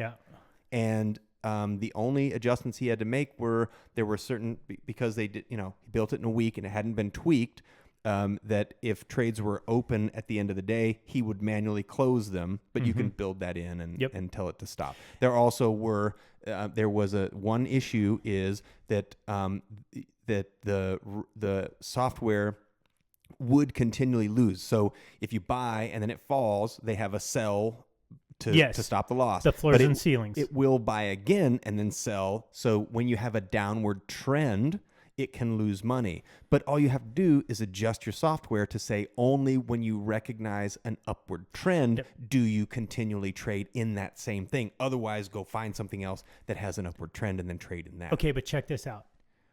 What happens if the majority of the traders are AI bots? So they already are. The big ones already are. And the big corporations already are using these models. Are you telling me Fisher and Company are using AI? Every major trading company is utilizing in some aspect software to, the only way that they're able to trade at the rapid rates that they do is using software, okay, not but that's using not human hand. But it's not picking the but it's not picking the companies to invest in. No, it is told to identify. So there are key indicators to say which companies you're going to trade with. Either you like high volatility, medium volatility, low volatility. So high risk, medium risk, low risk, and what type of trading platform you intend to build for yourself. Because obviously there are multiple different types. So yes, there is absolutely software programming. You can teach a robot anything and everything that one person knows, plus anything and everything that so they're everybody picking the else stocks. knows. They are capable of picking the stocks. So to my point, I don't know if they have the permissions to do it with certain companies, but I guarantee there are companies. Let's say that they get the permissions. Okay. So all of these companies, right? These big investment firms are all using some type of AI software, right? Pretty soon, yes, right? It comes to the point where how are you going to make a profit with anything? Because Everybody's doing everybody's on the same thing. Like everything's going to be like know. pennies on the dollar, right? The only way to make it rich in the stock market is by somebody else losing. Absolutely. That's how the stock market Absolutely. works. So if all of the robots are doing the same thing, Yep. then it becomes who's the fastest robot, Yep. which it has already become. That's Yep. why these big trading companies need the fastest, quickest software, firewire lines, whatever the newest computing stuff is that they need in order to make it happen. So it becomes who is going to invest the most in their software to make it the fastest, to be ahead of the curve. I mean, you also still are going to have insider trading. I mean, then it becomes potentially even more corrupt than it already is, because we're going to be working on who knows what. So now we have to make insider trading legal. Yeah. Essentially, which it kind of already is. I mean, look at Nancy Pelosi. Oh my God. Don't get me fucking started. You can't tell me at the dinner table they don't talk about that shit. I know. Hey, She Nance, makes $219,000 a year, yeah, but she's yeah. worth $245 million. Yeah, hey, hubby, I hear, and they've already found like she's traded shit like her husband sold like a week before something happened. Yeah. I mean, fuck, it's like, okay, get out of here. Yeah. So how come they're not in jail? But to that point, there is some, bonds and stuff that are pretty safe. They're paying at 5%. I think that's a good deal. Low risk. But to me, I've got to give the finger to the stock market here pretty soon at some point, because I think it's just, I mean, you're getting to the point where it's all mechanical, right? It's all a fucking mechanical advantage, right? And you can't tell me that with inflation and with values. I had a meeting with my CPA the other day. I'm like, hey, dude, I paid a lot of fucking money in taxes last year. A lot of money to me. Yeah, how can you get whatever it was? And how do I shelter this shit? How do I do this? How what do did I he do tell this? you? Spend more money. He told me to buy more commercial property with buildings on it because you can depreciate the buildings. And also, That's what he said. I'm like, you mean to tell me that there's, there's no other way to like invest more in that company. Yeah. Make mistakes intentionally. Seriously, He man, didn't tell me make mistakes. No, but I'm saying like, okay. Here's one way, right? So you buy a fleet of vehicles. Yep. So that you can now own your assets instead of losing it to taxes. Yep. Then you're allowed to sell them in 5 years. Yep. So essentially, so anyway, getting back to what you were saying. No. So the point is, if one of the things that if I were to look at some of the progressions that we are seeing with AI, machine learning, and stuff like that, I think it takes some aspects of growing wealth for individuals that are solely focused in that area. Okay. So I think that if you're not a large investment corporation, like you said, let's say the Fisher and Company, however many billions they have under their umbrella that they manage, right? And they say, okay, young kid, right? We're going to pay you $25,000. Well, then they say, you know what? That made us a lot of money. You know what? Next month, here's $100,000 a month, and I want you to build a better deal. Yeah. Well, pretty soon, and they get to write off that $100,000. Absolutely. The other investment company says, you know what? They got themselves a smart, AI dude, right? We're going to have an AI dude. I want you to pay. Well, pretty soon, there's nothing owned, and all it is just kind of money and stuff moving around in this computer like deal. Okay, so to me, coming from an old fashioned deal, dirt. But there's a piece here. Dirt is for sure substantial real estate. But you have assets. Before we walk away from this, no, I don't want to walk. Let's go. Here's the thing. Most of the people losing the money aren't these big corporations. Exactly. It's the individuals. Yep. Since you can trade on your phone. Yep. People are dumb. When people see a 25% increase on a stock, they buy it. If it says 25% green that day, they buy it.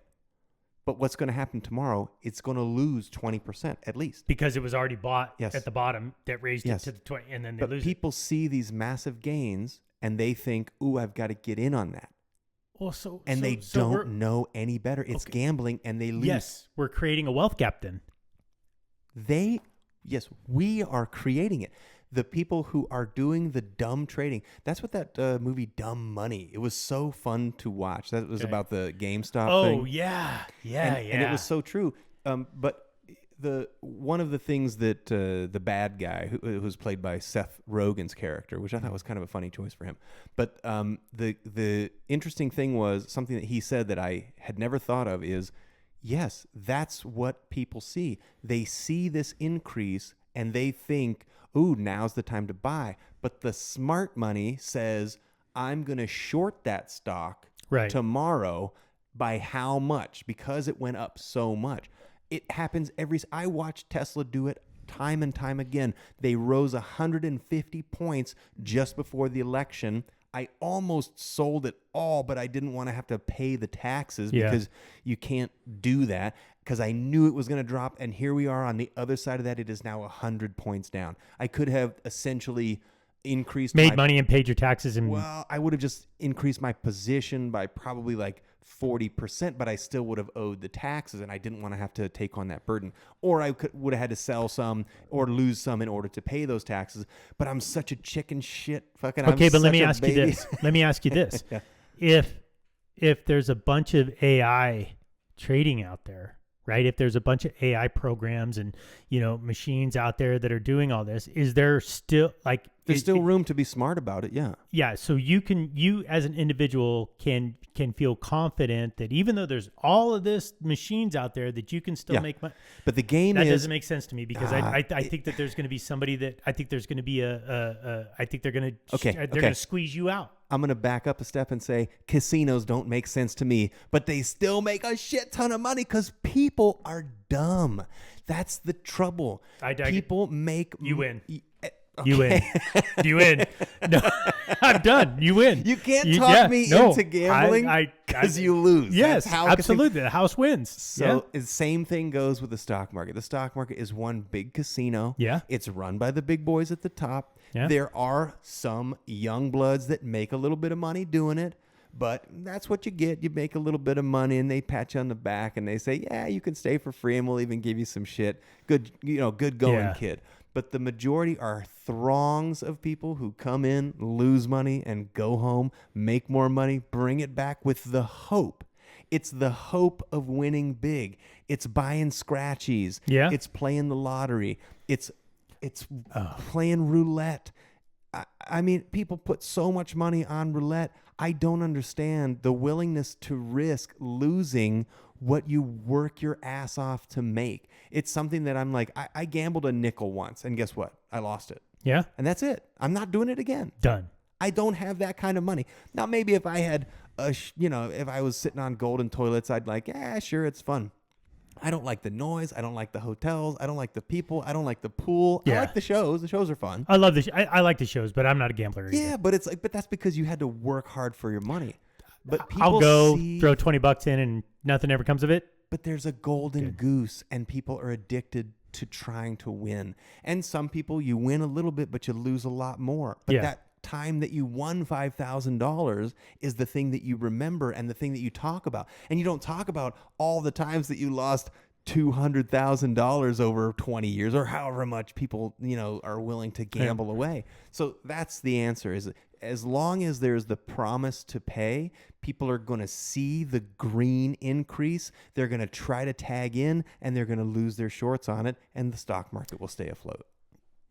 Okay. Are you ready to pivot? Yeah, I'm ready. What do you got? So, do you think that... By the way, pivot is one of those words you're not allowed to use anymore. No. On the podcast, you're not allowed to just pivot, circle back, put a pin in it, all that shit. No. We don't say that around here. Poke the pig. So, RFK. Okay. May he fix our food.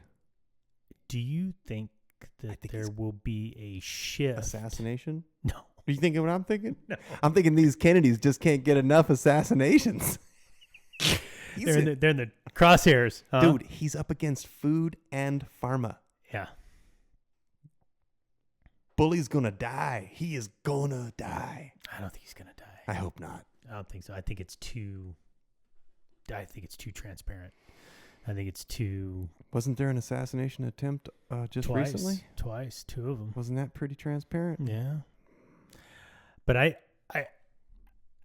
how with just our food supply, with just our chronic metabolic disease, Yeah. obesity, type 2 diabetes, cancer, Chemicals. chemicals. Chemicals in the food. We start fixing that. Oh. And we start introducing well, you and I we talk about our younger years in schools. We had vocational, we had recesses, we had dodgeball. Yeah. We had whack. We had bullying. I had paddles, right? The PE teacher, you fucked up at school, whatever. You went to the PE, you thought about it all day, and you whether he was going to pick up the paddle that was solid, or whether he was going to pick up the paddle with the holes in it. Right? Yeah. And you get your SWAT, right? That was in 7th and 8th grade. And you did not want to get that paddle on the ass. No. Right? Not saying that is the way to go back to, but we played flag football, we ran track, we had PE, we all of these things to be active, and there were still problems back then, right? Yeah. But do you think that we're going to see a shift not only in food, but in how people live? With RFK? Yes. Do you think we're going to be stuck in front of the TV and the computers? Do you think we're going to, or video games, the younger generation? Is it, do you think that the generation that is here now is doomed to be deconditioned and soft? Or do you think that, because what do they, and I'm not a big, like BMI or whatever, but what do they say? Like 65% of America today has obese. Metabolic dysfunction, right? Here's what or obese. Like, I think that activity and circulating the blood and processing is probably just as important as putting healthy foods in. I think that there's a compound damage that occurs when you have chemically enhanced foods, which incidentally are more expensive because they're chemically enhanced. Are you talking about like injected chicken breasts and stuff chemically? I'm talking about the processed foods that stay on the shelf for 2 years. Okay. So if you look at the ingredients, there are so many ingredients in there, and those ingredients are partially what plays into the cost of a box of Triscuits or whatever. If you removed so many of those ingredients and actually baked the amount of Triscuits that you're going to sell that week, instead of baking a number of Triscuits that you can afford to store in 10 warehouses and still distribute them, even if your plant has to shut down, which is what they do, so I think that there are so many facets to just generating processed foods like that we could do it in such a healthier manner. I think people are addicted to the box. You buy a box and you eat out of that box, but that's not real food. Real food is grown in the ground where it scampers around and you have to kill it.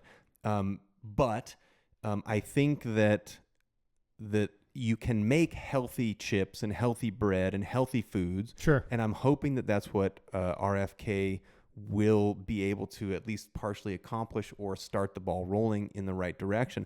But I think when you couple that with the new propensity for youths to sit around and be on their phone, I don't think he can control who looks at what.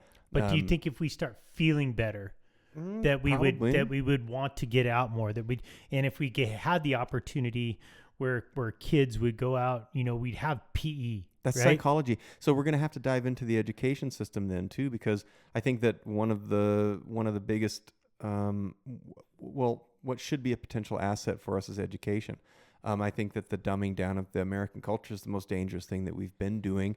We're stripping our children of the ability to learn what is healthy and to give them activities and to show them these things that we've been talking about that we have enjoyed so much. So I think that if all you know is the joy that you get from looking at your phone, then that's what you're going to go to. So I think that it's dangerous to give children.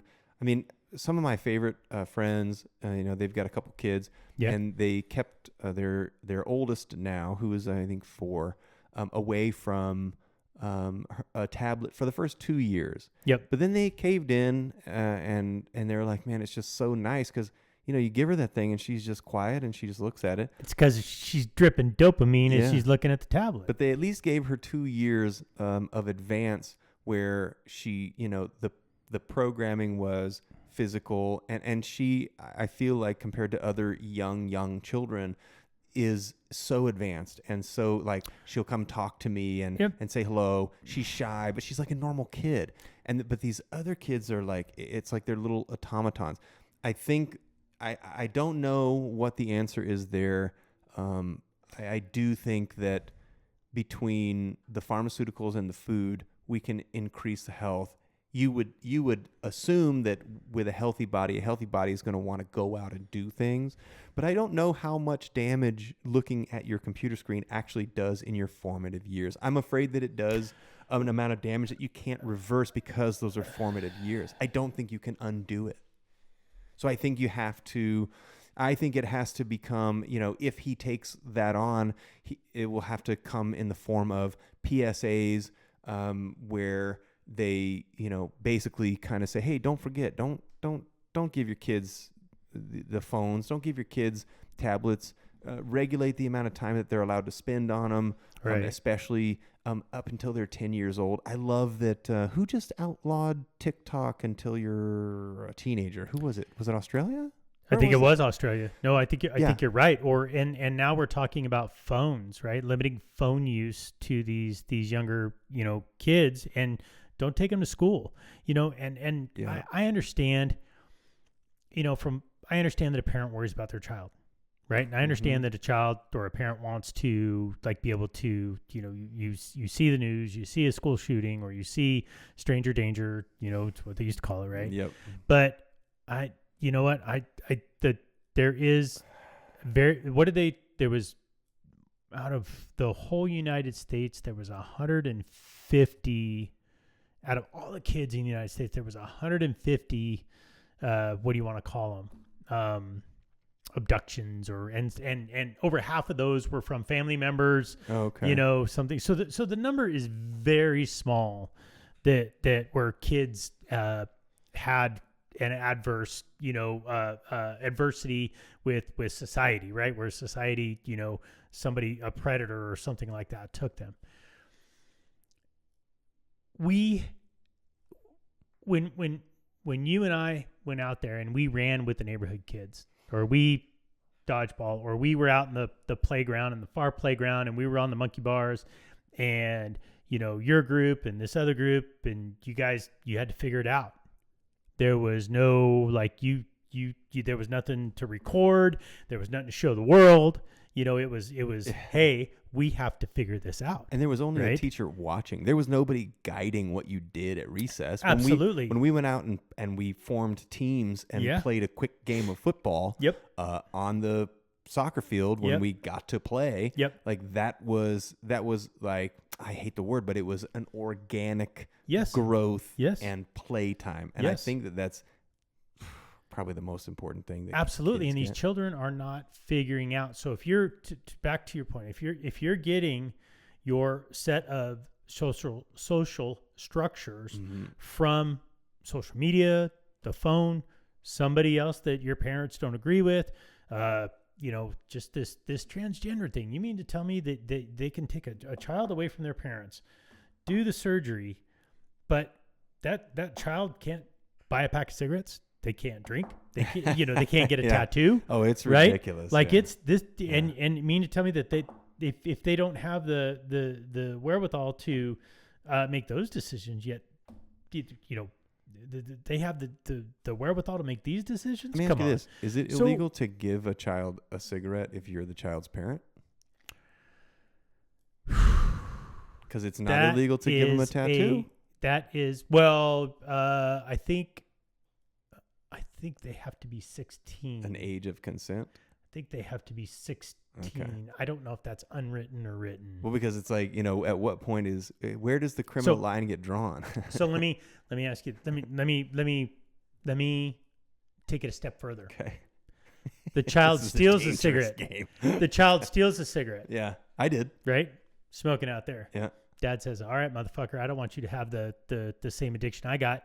You're smoking a whole pack. You're smoking a whole fucking pack. I remember pukes that. and fucks it and blah, nah, nah, nah. So is that illegal to teach your kid a lesson, right, about the cigarette? It probably is So- now. It probably is. I mean, okay, but that's to the parents' discretion, I think. Well, I don't know if you're allowed to poison your kids. Right. But okay, but hey, you know what? You're gonna, you want to go do this? Yeah. You know what? Let's give it a shot there, Yeah. cowboy. But you know what's funny is, so I think that at the end of all of it, I do kind of have this optimistic, like, I'm a hopeful guy. I think Yeah. the kids are going to be all right. I do. I think that, human- Stats show differently, dude. Well, but I'm not talking about all of them. I mean, I'm not thinking next year. I'm Yeah. thinking in the long run in terms of humanity. The population's not dropping. In some places, the growth is dropping. I think China actually has seen 2 years of retarded population. From what I understand, it's China, U.S., and Australia. No. U.S. and Australia is the rate of growth is reducing, but the actual population has reduced in China. Okay. So reduction of rate of growth, meaning instead of at a 10% growth rate, we have fallen to an 8% growth rate or whatever. So not actual numbers. Yeah, I thought it was. I thought we were declining. That's, so far as I know, that's only China. But we're Googling it. Let's see. You know what? Here's what we're going to do. Let's ask it. Hey, Amica, put it up on the screen. That's right. You need an AI bot over there so that she can Where go is she? Put it up on. Where is she? Amica. Where is she? All right. Let's try to ask it. I'm going to ask it with the. Are you going to ask Okay. AI? Well, I'm just going to use the voice search instead of typing because I'm shit at typing. So, whoops, allow it. What countries have reduced in population size over the last 2 years? Oh, that's YouTube. Nope, we're not. We don't want to ask YouTube. We want to ask the Google. Ronald's birth date. Well, Google's not giving me. Okay.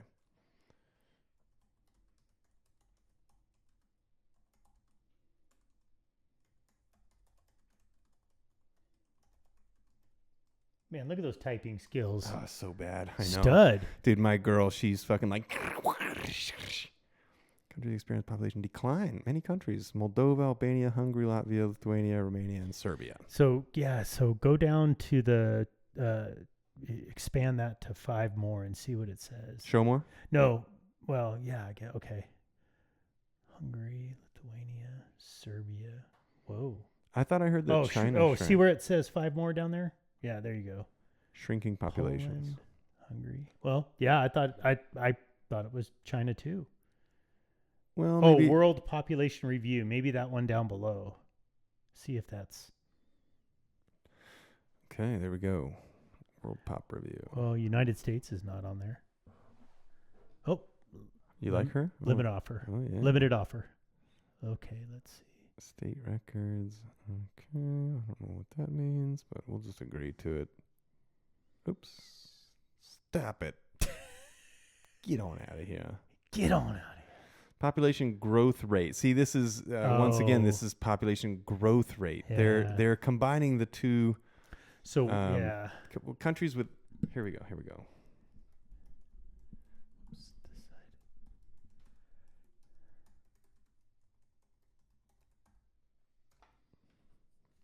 Actual declining population. Low birth rate. Okay. CIA data: the countries and territories with the fastest shrinking populations are the Cook Islands, American Samoa, Saint Pierre de Miquelon, Puerto Rico, Latvia, Lithuania, Poland, and Romania. More These- items. Hit the more items down there. No, Dunde, right? no, right underneath Romania. Okay. Oh, here we go. Yeah, hit that.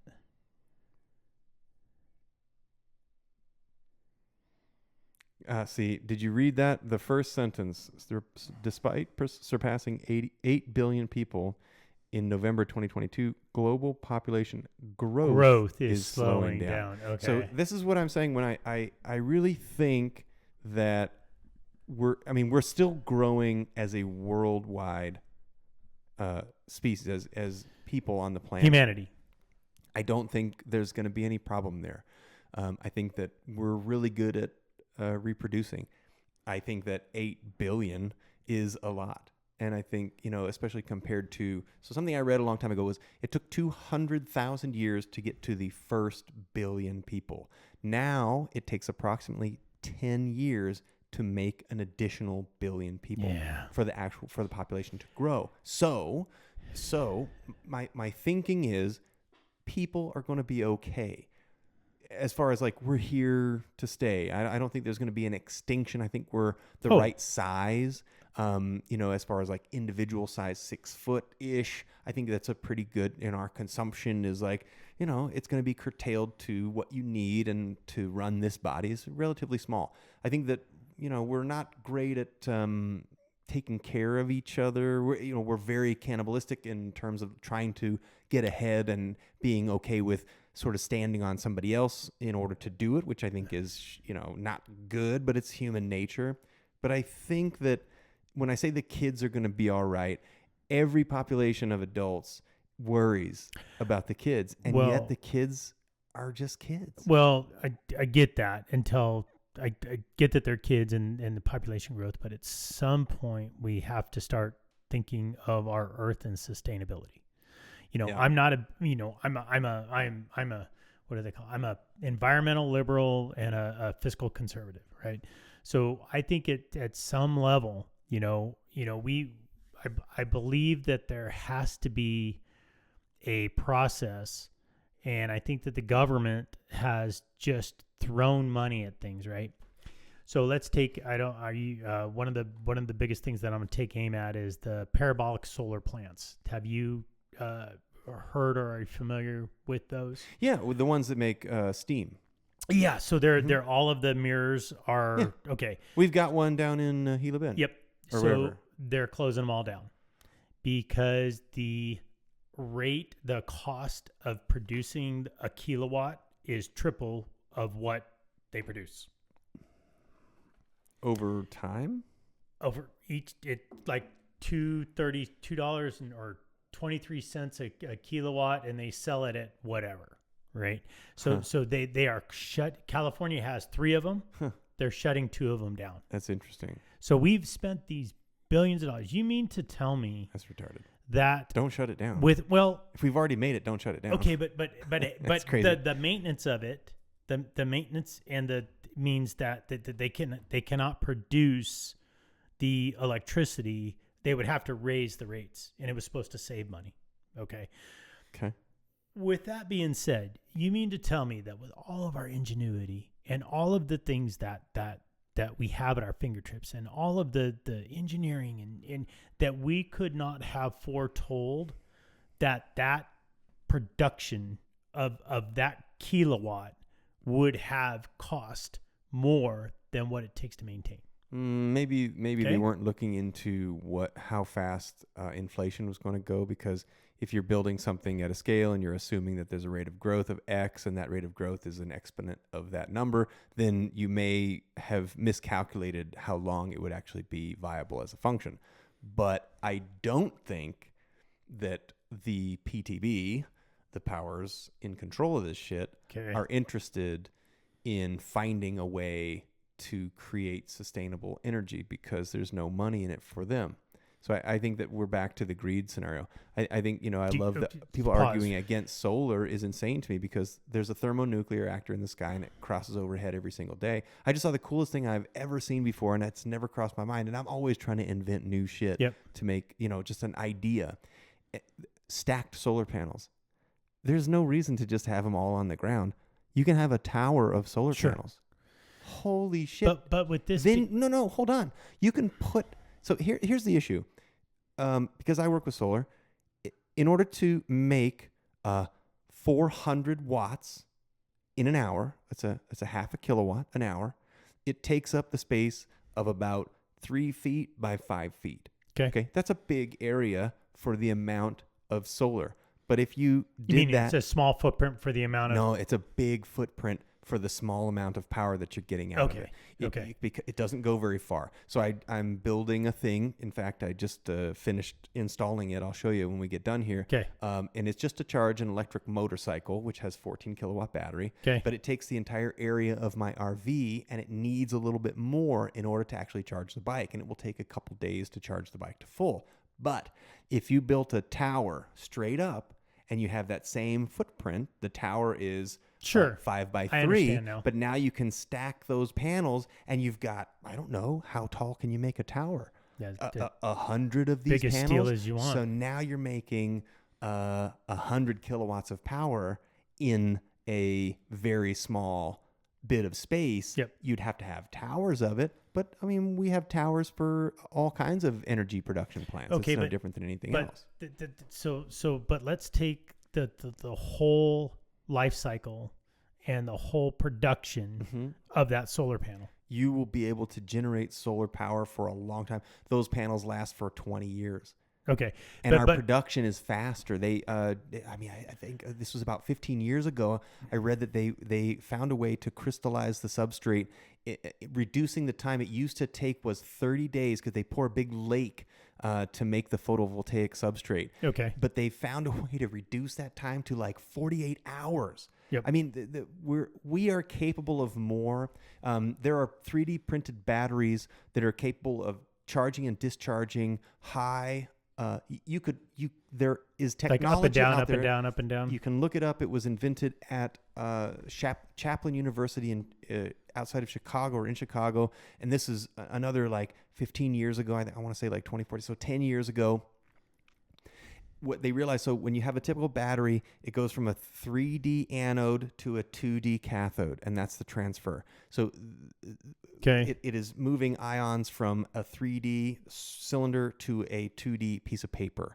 But what they did with the 3D printers is they made a 3D anode to 3D cathode, which basically was game changer. It means you have 100 times the power and capacity, and your charge ratio is this is the battery. This is the best battery they've made, and they don't make it. The technology is invented. They test it. It works. And then the only thing that I've read that they actually use this particular battery for is making a robotic drone bee that they used to.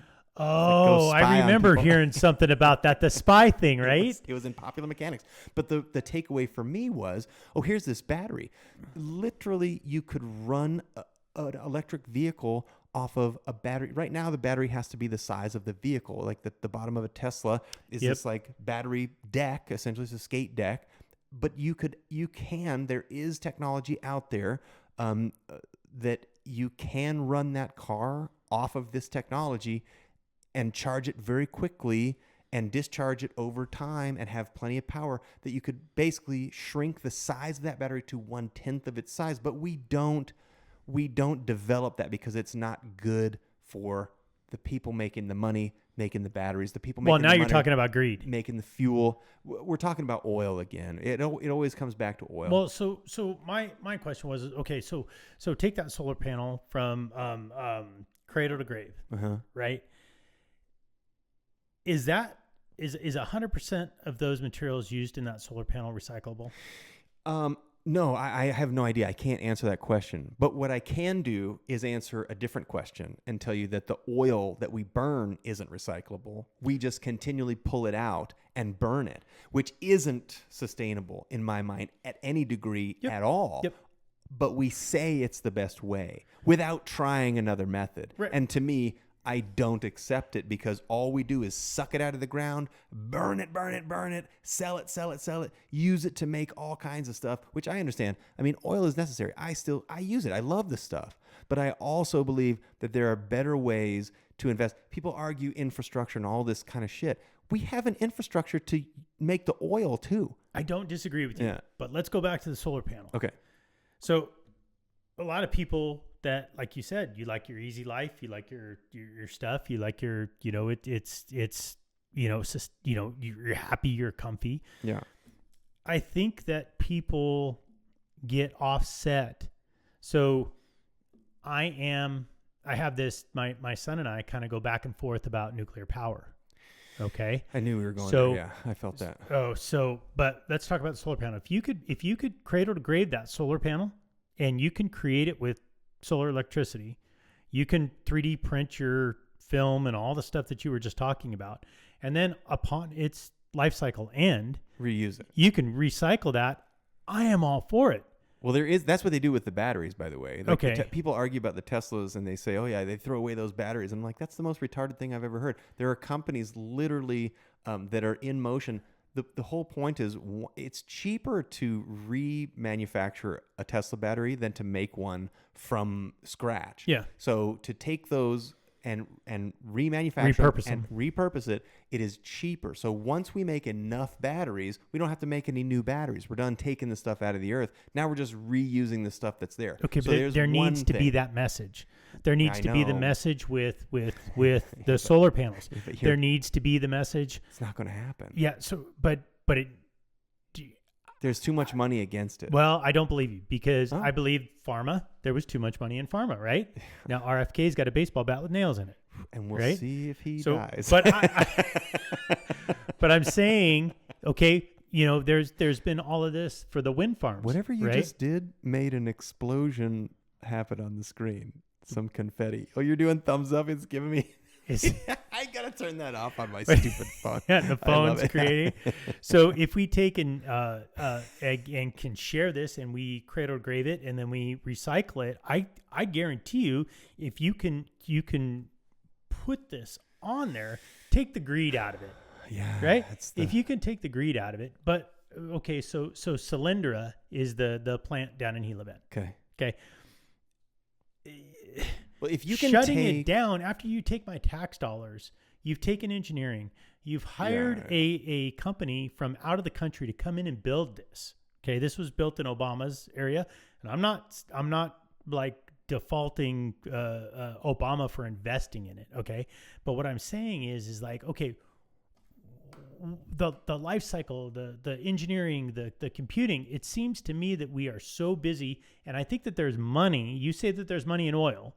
I think there's money in green energy where people are getting kickbacks, they're making rich, and then they don't finish their projects, and they fill their pockets, and they go out of business, and there's a half-built plant for something with pipes going nowhere that's been proven. There's corruption everywhere. Absolutely. Right. So until Except for here in my heart, there's zero corruption. no, in our podcast Yeah, room. it's perfect over here. In our podcast room. Just ask The my TV. girlfriend. She'll say Just- everything is perfect over Just ask Amica. here. Anyway. But with that being said, if you can take and get the public behind you, right? So one of the biggest problems I have with nuclear energy, so right now all this AI computing is going to take a massive amount of energy, right? Google's making their own. Yeah, but here it is. What the fuck are you going to do with the spent fuel rods after know. they're done? Okay, and their half-life right now, you say that it's the best option, and we shove the spent fuel rods in fucking barrels, and then we bury them in a fucking mountain in North Dakota or wherever the fuck whoever will allow it, because they say it's middle of nowhere. Kiss my ass, because you're just going to have spent fuel rod, and as more nuclear power plants come online, look at Fukushima. I agree. We are freaking still drinking the nuclear shit in the ocean. Okay, so I'm not a fan of nuclear. So It is while I understand, it's the best way to make energy for a long period of time, except we don't have the ability to deal with the fallout once we're done. The exhaust is untenable based on our current resources. Now, I'm going to ask you a question, because I have heard this one theory. If you were to allow the rods access to the Earth's crust, it will burn its way to the center of the Earth. Have you heard this? no. That it's hot enough that it will just continue to bury itself further and further into the Earth. Should we just try and see what happens if it just goes to the core and then it just like reassimilates? Because it's nuclear in there, I think. Or should we shoot them into space towards the sun? Should we just shoot it towards the sun? It'll burn up long before it gets there. I mean, because What I would do, I'd say you throw it at the sun. that's what I think too. I actually think that that's a great solution for our garbage problem. Yeah. I think we just aim it at the sun. It's going to burn up before it gets there. It's going to get close and it's going to be like, what? So everything that all of the pollution, quote unquote, that we have. How long does it take to get to the sun? But all the pollution that we have here and all of the plastics and garbage and everything was created from minerals on the earth, right? Like so it has been here. I follow the ocean cleanup where they're cleaning up the Great Pacific Garbage Patch and they're putting plastic barriers on rivers that are going in the ocean. By the way, if you don't follow him, that is a phenomenal task. I think his name is Boyan Slant, something like that. A young man came out of college. Yeah, I heard got about everybody this, behind him. He's cleaning up the plastic. Oh, Great Pacific Garbage Patch. Yeah. But he's also putting barriers on rivers. In rivers that are flowing Puerto in Rico. practice. Shit, sorry.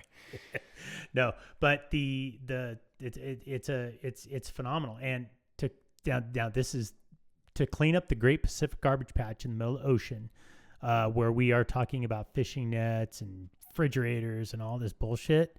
You could clean it up in 1 year with less money than what the United States spends on Halloween costumes. I believe you, but the only way that that's true is if we stop dumping our garbage in the ocean, which we don't.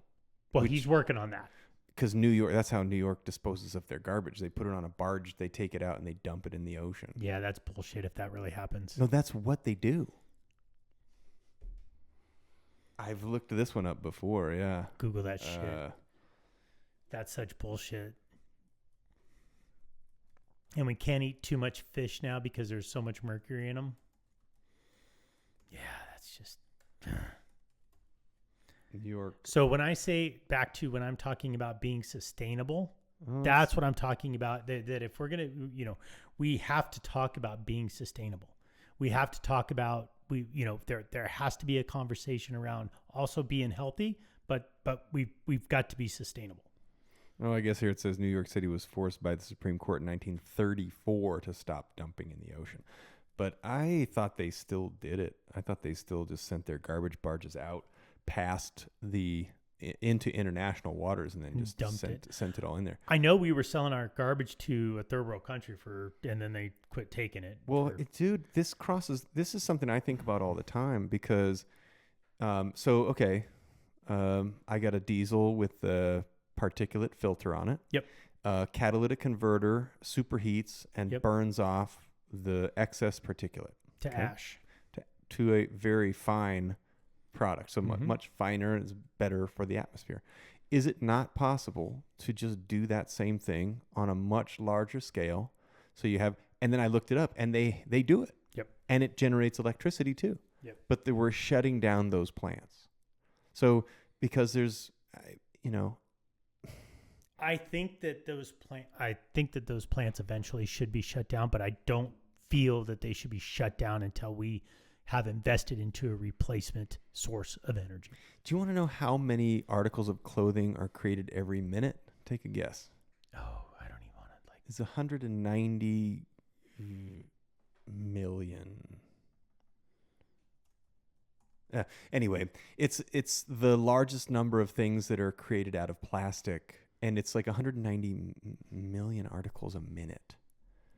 Out of plastic. Articles of clothing. What do you think happens to those articles of clothing? Well, they just dissolve, right? At some point, they turn into microplastics in the ocean. So we definitely, I mean, when it comes to, I think, we're really diving into some pretty routine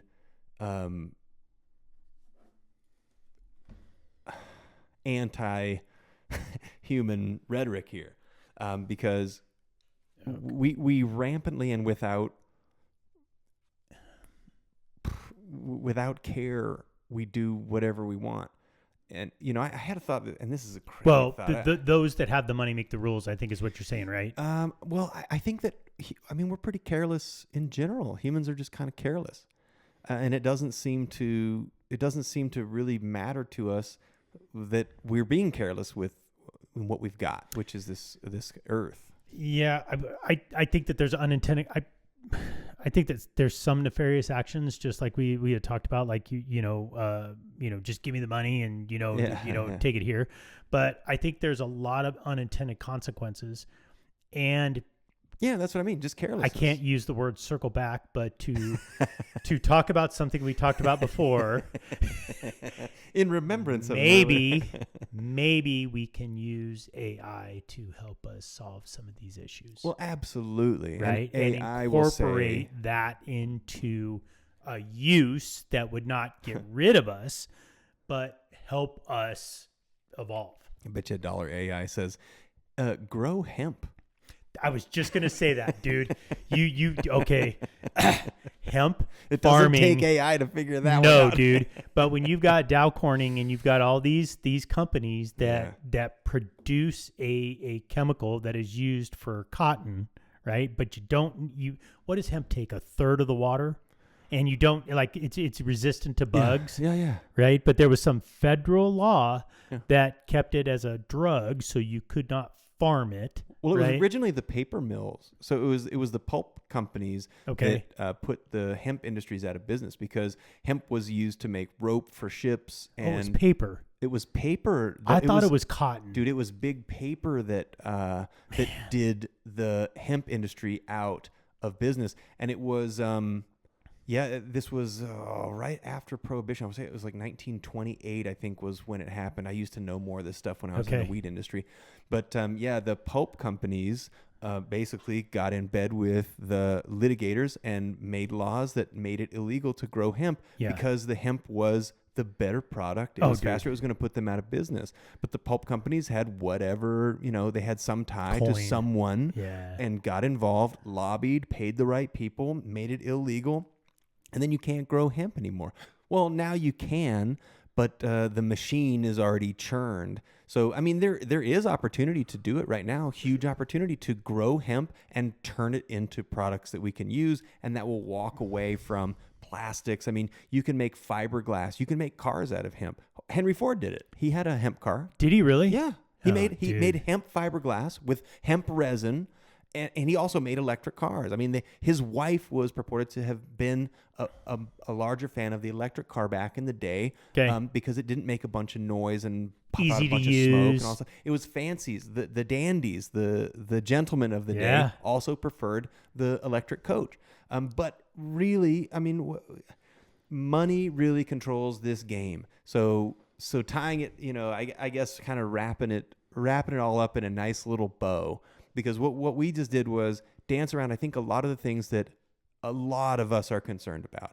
Anybody who's using their brain is going, man, we have such an opportunity to do good things, and yet the human nature of us, it's just the one thing. It's the greed that keeps coming back and making us make these wrong decisions. But right now, we've got an amazing administration in there with the potential to upset everything. And I love watching everybody scamper and try their best to hang on to this thing that they've got because it feeds their own wealth profile. But or do you think it because it's familiar?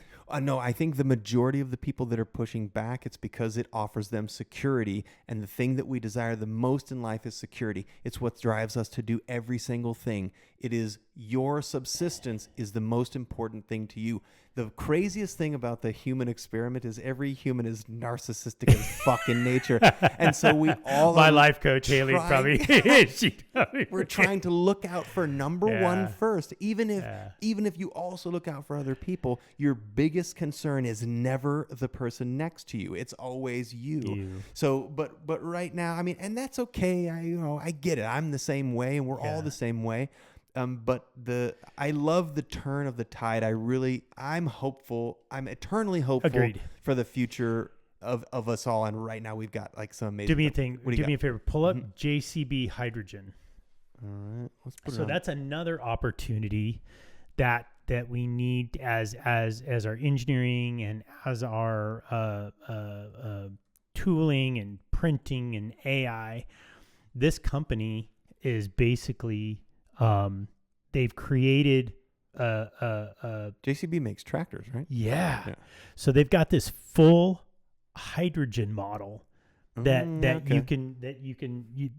is that's the generator. But if you go up to products, right? So I want to invest in this company. So this to me is like something that like this to me I could see. Yeah. Like water vapor. They've got a piston engine that basically runs on hydrogen. So there's the generators. Is that what you want to look at? No, so Hydrodig? look at agriculture. Could just go to agriculture. Yeah, and go to agricultural tractors. I mean, these things operate like I mean, they're fully hydrogen powered tractors that you can just the fueling station and it's a model. Well, hydrogen is That is amazing. in place. Like you can use it. And you want to talk about when you talked about the infrastructure for fueling and you know all the oil and money and stuff like this, the infrastructure is can be altered to fit this, right? So we still have tires that go on the tractor. We still have steel manufacturing that goes on for the piston engine. There's electronics and stuff like that. But basically, you can keep people working. Sorry. No, go ahead. Yeah, this is doing an ad. Oh, here. there's the one where it could replace diesel. That 31-minute. Well, it's probably too long. Well, What's this one? let's 7 just minutes? watch Yeah, it, let's do this one. I think probably more than anything, it's the simplicity of it. Water. Plain, simple water. We never think of water as one atom of oxygen bonded by two different hydrogen atoms. Did you know hydrogen was discovered by a British scientist, Henry Cavendish? And that was in 1766. it's also the most abundant resource. More in than the 250 universe. years later, British engineers at JCB have succeeded in harnessing the power of hydrogen Sorry. in engines. Ah, that's cool. The engine has gone through exhaustive testing, amassing many thousands of hours both in test cells and in machines. Over 25,000 hours of machine testing has already been completed. Okay, we're gonna cut this short. I'm just Yeah, gonna say go ahead. that was really so. That's really cool. I love seeing that there are hydrogen machines out there because hydrogen is the most abundant element in our galaxy as Yep. far as we can tell. It's Yep. everywhere. I believe it's the sun. So, if I'm not mistaken, suns run off of hydrogen and they emit helium. And then when the galaxy around it runs out of hydrogen, it then implodes. Okay. That's how it works. So it is the fuel source for the sun.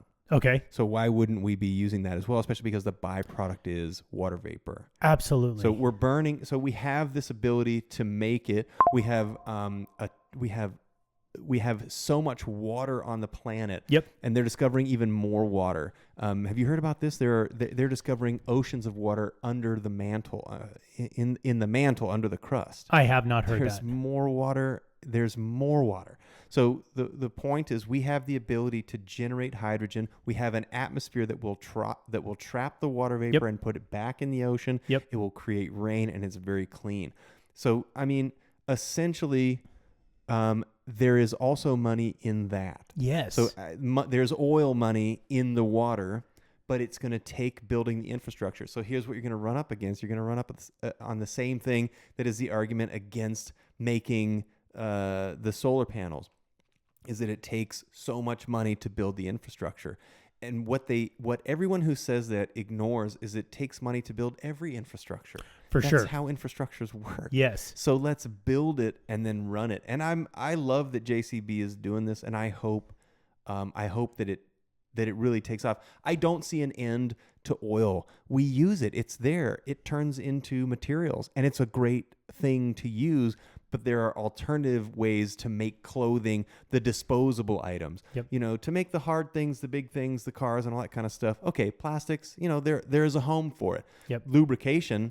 You need oil. Yep. You want to lubricate anything, you need oil. You're But not we going can to do it. reduce our consumption significantly by using these other means to be able to reduce our consumption Yes. of petroleum. Gasoline is still the number one use of oil. Agreed that. Still the number one. So Absolutely. let's get rid of the number one use And then we've reduced drastically the amount that we're using. Absolutely. You're never going to get rid of it in the foreseeable future, but you can definitely reduce its and coal, like we were talking about with the solar and some of these other hydro and some of this other stuff. Like I guarantee you that there is a solution out there, whether it's AI, whether it's our scientists, whether it's our scientists working with AI. There is a solution, but we have to be, I don't know if you get rid of the greed or you just do it like you just, you know what I mean? Like you do it just to do it. Sometimes you just got to kick them out. I mean, that's what seems to be happening now. Well, hey, man, we're at 3 hours. Are we? We're Nice. going to fucking call it. This has been awesome. Yeah, thank you for having me. so much for coming in and doing this. I'm stoked to have you as the first like outside guest coming in. Yeah. It's been My bracing, first time. And yeah, man. So anyway, thanks for joining us. Cool. All of this is temporary. Once again, my good buddy BJ Pearson. Thank you much. And if you guys need any signs out there, all 6 of you listening right now, if you need a big billboard, he's your guy. Yeah. Awesome. Hey, man. Awesome. Well, thank you very much. It's been great. Thank you. All right. Thank you. Hell Cool. yeah.